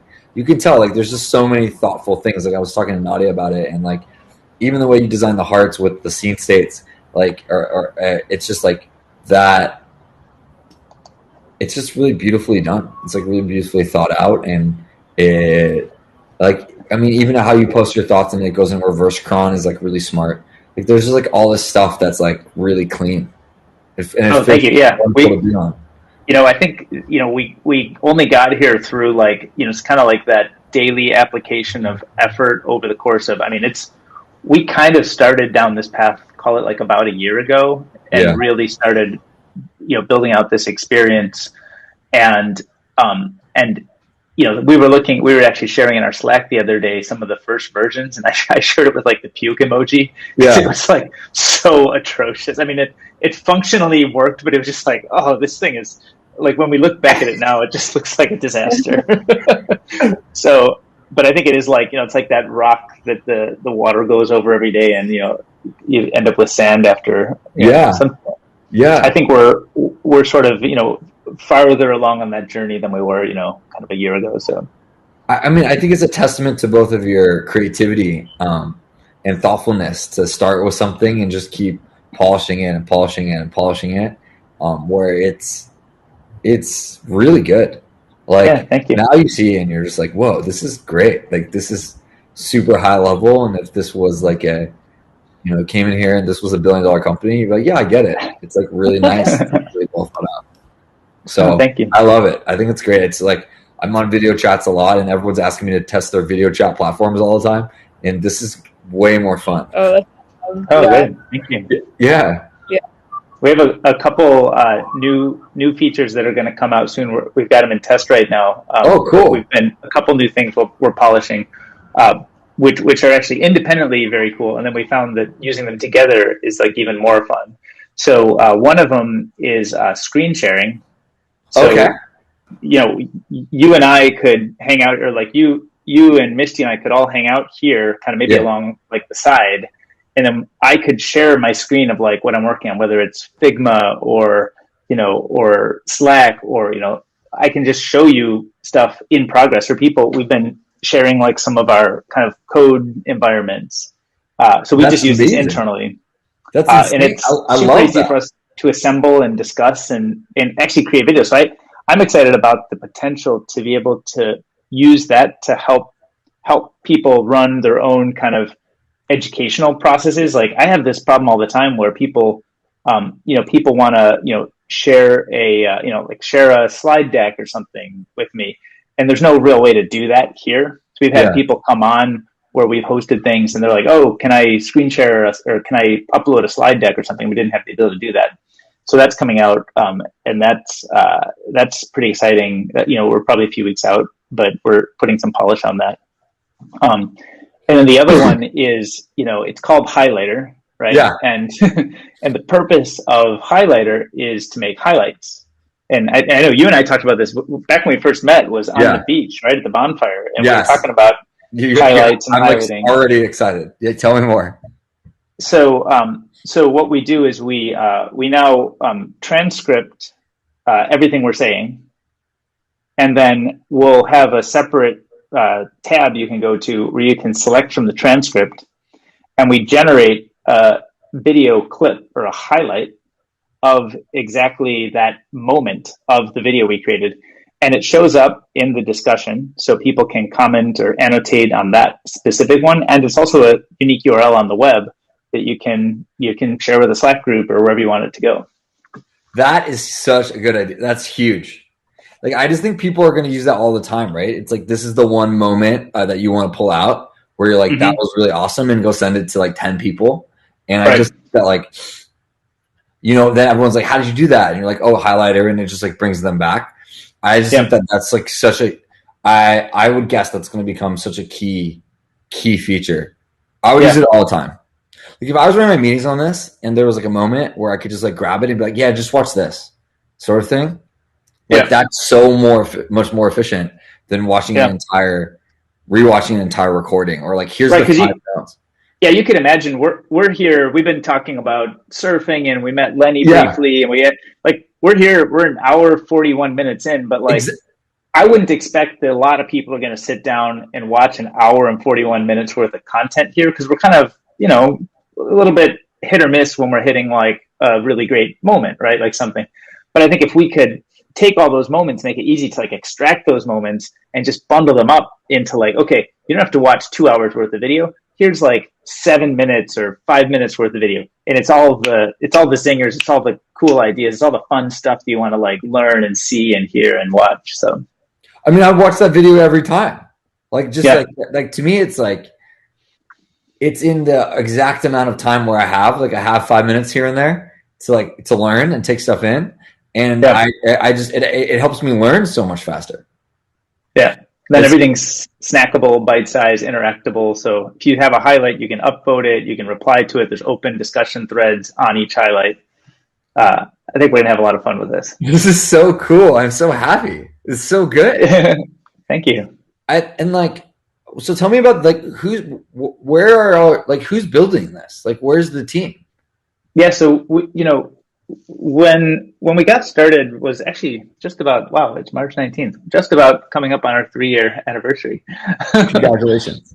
Thank you. And when we got started, we had started actually based on Jonathan's recommendation. He was like, why don't you just try some lightweight, low stakes kind of freelancing and find people around the world who would want to contribute.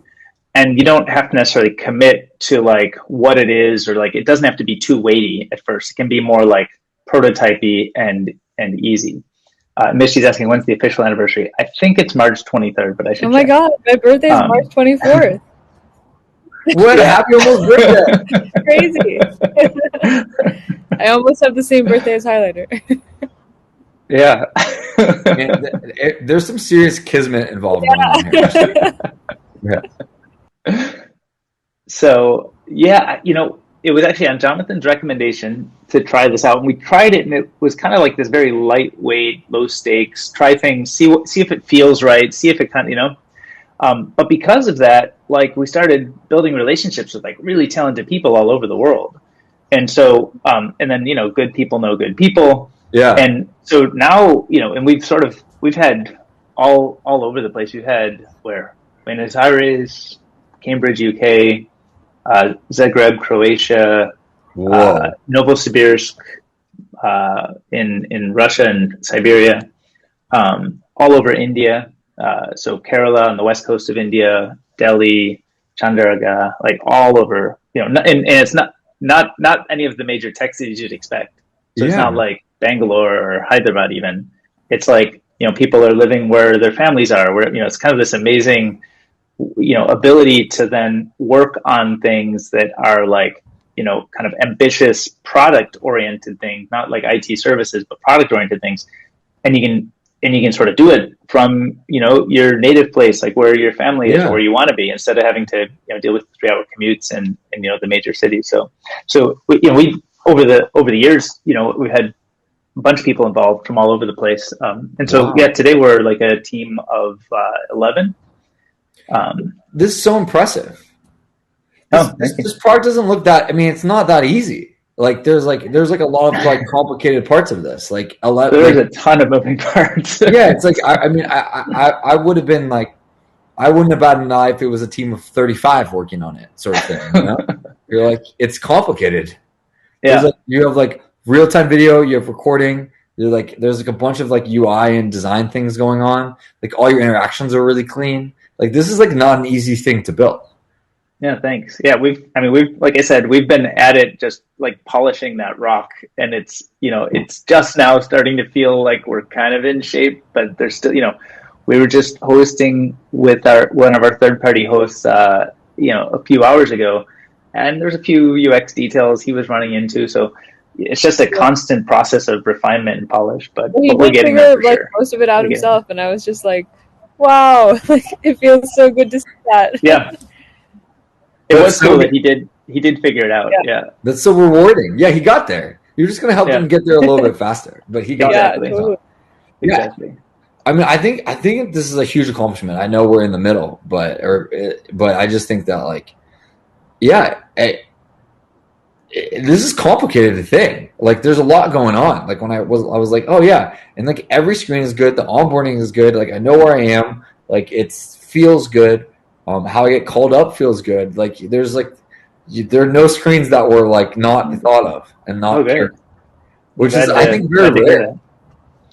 Yeah, I mean, I got to say one thing is everybody really cares and like really understands and cares about building something great. So I think when you have everybody together really caring in the same way, I think you can get a level of polish, and you don't have the rough edges that you might have if you're kind of just slapping something together. Like, people really want to make something great, which is, it's great to be around that energy every day.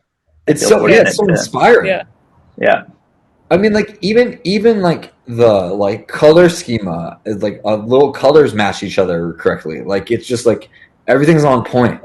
Yeah. I don't know. I'm very impressed. I would say the projects I've seen, this would not all match each other or be executed at this level at all. Yeah. I'm also curious, Lexi. I want to hear about what you're thinking about and dreaming about. Yeah, I would love to. Yeah, of course. So ever since I left Facebook, I've just wanted to build something really impactful. Like, that's kind of why I left. Is like I got to work on Messenger Kids, which was really, by far the most successful thing I worked on at Facebook. We just got lucky, I think. And I think one of the reasons we got lucky is we had a really good research team who, I think that there is a kind of philosophy that comes from Steve Jobs' quote, I think, or that people don't really know what they want. So you can kind of just think about what they want and then you figure it out, which I think is actually true. But I think most people are not as talented as Steve Jobs, and I think that people will tell you what problems they have. Like, they won't tell you what they need, to solve those problems necessarily, but they will definitely tell you their problems. And so I think one of the reasons that Messenger Kids was so successful was we just knew the problem really well. It was very clear that kids had 5 problems and we were just going to solve those 5 problems. They wanted to talk to they wanted to have their own account. They didn't want to say hey, actually, Mrs. Johnson, this is so-and-so's son. Can I talk to you? And yeah, exactly. And I think that that's really true, that quote.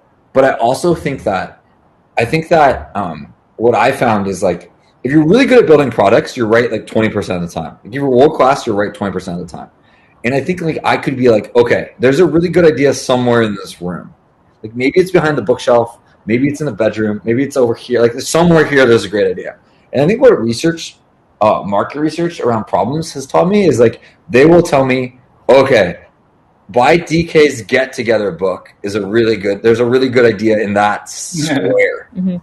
Go find the good idea in that square. And then you can your product insight in this thing, turn it on, and then your chance of hitting is just so much higher. And is that, you say market research, is that like a marketing function within Facebook, or is it like a UX research? Our UX research team kind of did both, but it's mostly UX research.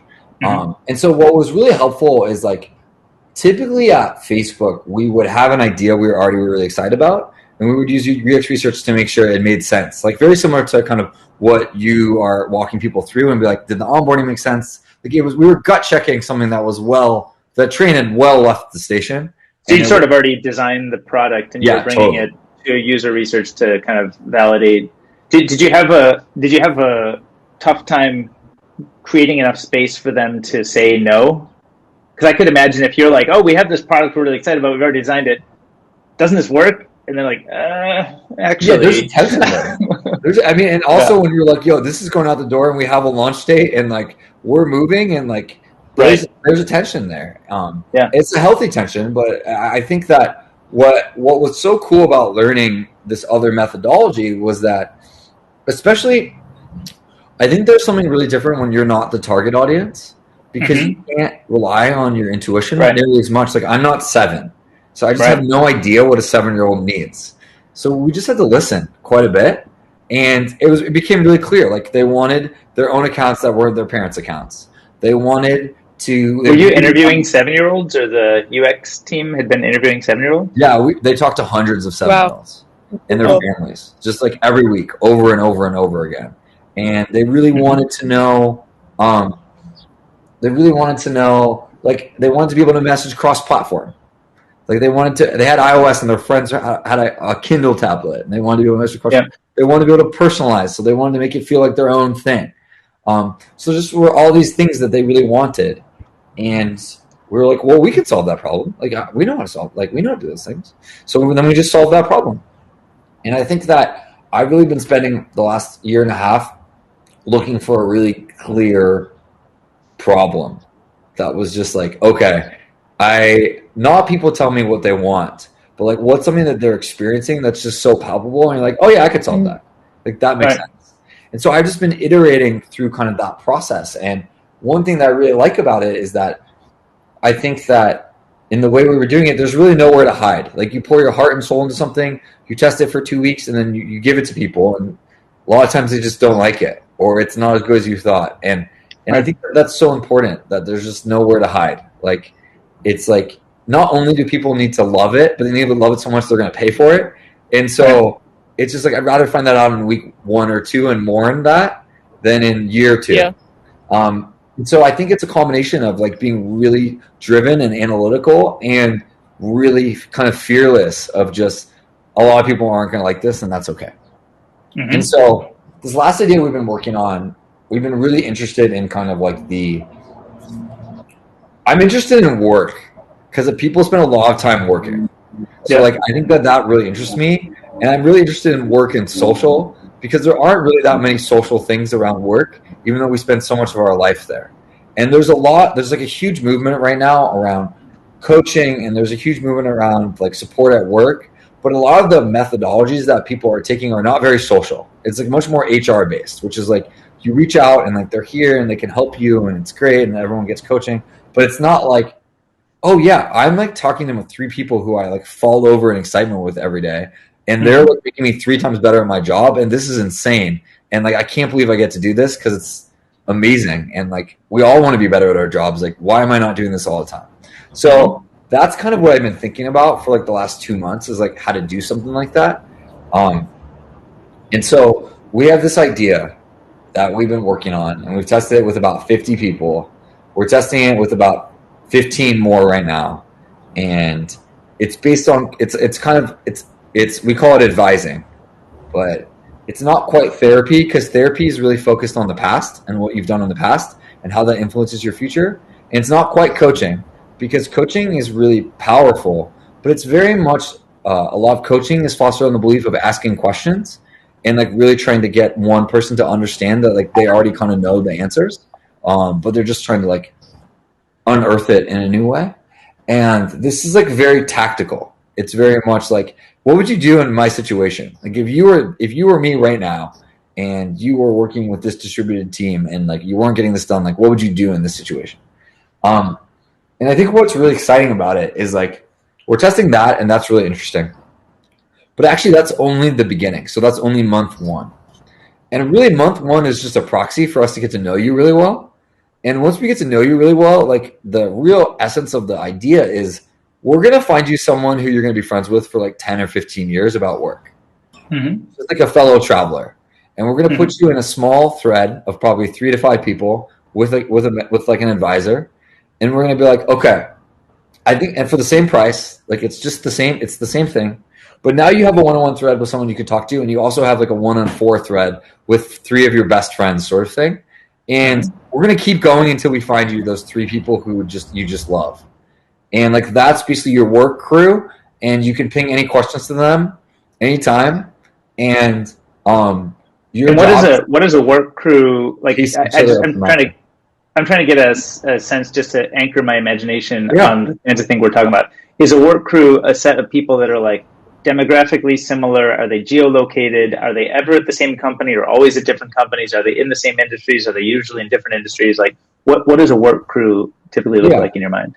I think that's great. I think we're still defining all of that.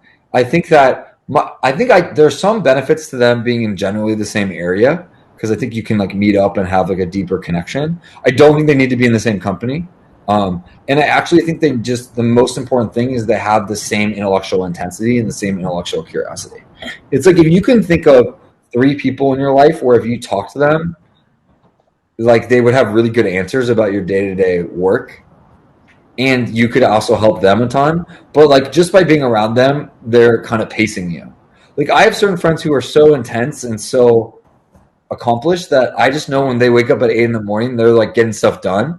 And like, just knowing that they're getting stuff done is going to make me want to get stuff done. So I think it's most important that everyone feels like they're pacing each other, and they're all like have a similar kind of goals and intensity about what they want to create in the world. I think that matters the most. I care a little bit less about, I think it's good if they're in the general same industry. And like this seems to work best for people in tech based on our data. But I think it's okay if someone's really good at marketing and someone's really good at product. As long as they have that similar like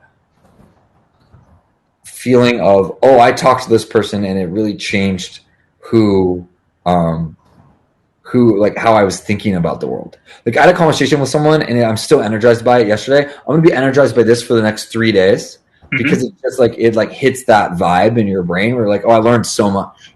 Like I'm just going to be inspired by Highlighter for the next 3 weeks. And so I just think it's like that. It's that with 3 people.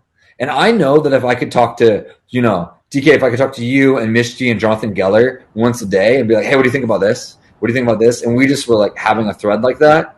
Well, I mean, I would be twice as good at my job. Like it would be invariable regardless of what I was working on because that's intensity is just beneficial. And so I think how do you think about the kind of matching process of, I guess in our case, all 4 of the people that you mentioned all met in sort of haphazard organic ways, often involving burritos. But, exactly. And also how they are, do people move in and out of relationships? One kind of cool thing about Renko is that people seem to be forming some of these things organically, like within a very curated, broader community. So it's not like I'm in a pod of 3 people necessarily, but yeah. So I can answer both those. So I think Mishti, to your point, these are all bets, right? We're just like making bets. My bet is that our bar should be like, this is a 10-year amazing friend. This is like you should keep moving on to groups until you find people who you're just like, oh my gosh, like I'm just in this person's camp. Like, I just believe in them because I think that's the feeling of like, whoa, what is like, this is strange. Like, this is great. Like I went to the surf camp in Costa Rica a bunch of times and they know me so well that when they say, Lexi, you should go surf with these people, I trust them so much. Like those are my only friends in San Diego are the people they introduce me to and I hang with them every day. That's awesome. Because they like that's the bar. It's like not, and I think sometimes in larger groups, I think Renko does this exceptionally well actually, is able to foster those things. So I'm like a big fan of that. I think this is just like a really small, like here are your kind of fellow travelers sort of thing. Like when I first talked to DK, when I first talked to you on the beach, I was like, you're a genius. I love spending time with you. I want to spend much time with you as I possibly can. Love how you think about the world. And I will feel that for all of time. Like, it's just not going to change. And so, like, back at you. It's kind of those feelings that excite me. And I think that, so that's question 1. And then DK, can you repeat your question really quickly? I was trying to understand how you imagine the matching process works. Like, how do you find the people? How do you figure out who's going to be kind of friends for life in this? So here's the bet, which is kind of crazy. It's very counterintuitive. And then I have another call, but I wish I could just stay here forever because this is what I want to talk about. I just want to learn from both of you. So you have an incredibly intimate relationship with this person over a month when you're their coach. So what's really interesting, what like a truth hiding in plain sight that's super weird and almost feels uncomfortable, is like if you go to a therapist, you don't know anyone else who's going to that therapist. But there's a probably really good chance that you would get along with a lot of the people who are seeing your therapist that you've been seeing for 3 years because that therapist is like a very distinct style and you're getting a lot of value from them, but like obviously it's confidential. But like, if I'm coaching right now in a one-on-one normal coaching sphere, I have no idea who else my coach is coaching. But there's a very good chance that we're seeing that like the people that we're coaching, I coached 15 people, would love each other because they actually have like a very similar vibe because they like being or advised by me. But they have no way to meet each other or even know that their existence. So I actually think where this is a really special potential idea is like it's framed around one-on-one coaching, but it's not really about one-on-one coaching. It's really about using that first month to 2 months to get to know someone so intimately that we're like, hey, we have a really good take on who your best friends are going to be, which is exactly how surf camp worked. Is like I went to surf camp 10 times. They coached me 10 times. They know exactly how I learn. and they were like, if you can go, it's actually like, yeah, it's about surfing, but really it's like you need to go meet this person because you guys learn exactly the same way. Right. And so I think that is really what it's about. It's like, yeah, we could deliver a ton of value, and it's like relatively inexpensive value. Yeah. But it's pretty, where it gets really exciting is like I have 5 people who for the next 10 years, as I go start these next 4 companies or whatever it is, who like we have a thread, and like a lot of the people in this space, the usage rate is really like, oh, I'll ping you once a month. I'll ping you twice a month. But like this is like a fundamental social connection in your pocket with a highly active thread. Like you're talking every day. You're talking every other day, or like it's broken and it doesn't work. Mm-hmm. So it's kind of like a messaging app and a video chat app, but like with people that you've kind of found through this network, but it's like kind of Trojan horse through coaching. So it's like, it's just like, it just doesn't exist anywhere. It might be a really bad idea, but I think there's a percent chance that it's like a really interesting way to tackle work. So yeah, I think there's definitely something in the space, because I just hear from so many people who have these kinds of needs, and I think it's like it's a real space. I don't know. I suspect the solution is not so obvious. I mean, like there's a lot of different approaches, and so it's not to say this is the one way to solve it. But I think the need is there. Yeah. Yeah, I'm not saying it's not the right way. I'm just saying it's fertile environment to explore. It's kind of my. Yeah, it just seems like I really empathize with that. Like it just like I spend all my time here, and I just know, like Mishti, if the 3 of us were in a chat thread, we would all be better at our jobs. It's just like that's an invariable truth. So like I know that value exists, and I know that I spend all my day working, and so like. There's like something there, and I think a really counterintuitive way to think about it is socially instead of like HR-ly, because that's like how I want to. Like all my friends are from work. Like, it's how I want to spend my time, and I know that every time I talk to Jonathan Geller, I become 10 times smarter. But like we're just busy, so we talk to each other twice a week instead of every day. And like if I had the medium with which to be like, dude, what do you think about this? What do you like? It was almost okay. Yeah. Where I'm not gonna. It's not gonna bother you if I ask you 50 questions. We could have a really highly active thread. So that's the idea. Yeah, that's awesome. Yeah. I mean, I know you have to run, but really quickly, it reminds me. A lot of people have been talking about like the value of these WhatsApp group chats that they're on, or Telegrams, or like basically kind of organically arisen but highly curated groups of people that they do just treat as their sort of like third brain, second brain kind of thing. So I wonder if like you make it just easier for people to spawn and discover some of those, and maybe there's like commitment overlays where you have check-in partners on a more regular basis. I love that. Yeah, I totally love that. I would like to hear more. Like I want to hear more of your thoughts. Oh yeah. Come back and we'll jam more. We'll come back and we'll do another one. But like my main takeaway, I gotta go run to this meeting. I'm so late. But my main takeaway is. Highlighter's amazing. You're both amazing. An incredible accomplishment. I'm here to beta test anything. If I could be of any use whatsoever and help in any way I can, I'm fully here. And this is going to be huge, and I'm very, very excited. Well, you're the best. Thank you very much. Yeah, and I authentically mean that. This is amazing, and it's so exciting. And it could not be happening to 2 better people. All right, I got to go run. That's very kind. Okay. Wow, that was really nice. He always brings such positive energy. It's always a delight. Whenever you're in the same place or room or beach or whatever with Lexi, you can't help but smile. Smiles everywhere. Yeah. Yeah.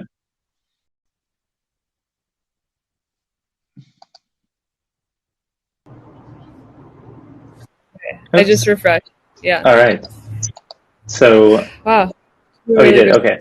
So I know we've had a big day of video creation, and it's not over yet. We've got more videos to help and participate in later. So I wonder if we should wrap lunch break for now, and then we can kind of pop on some more later. Yeah, sounds good. Cool.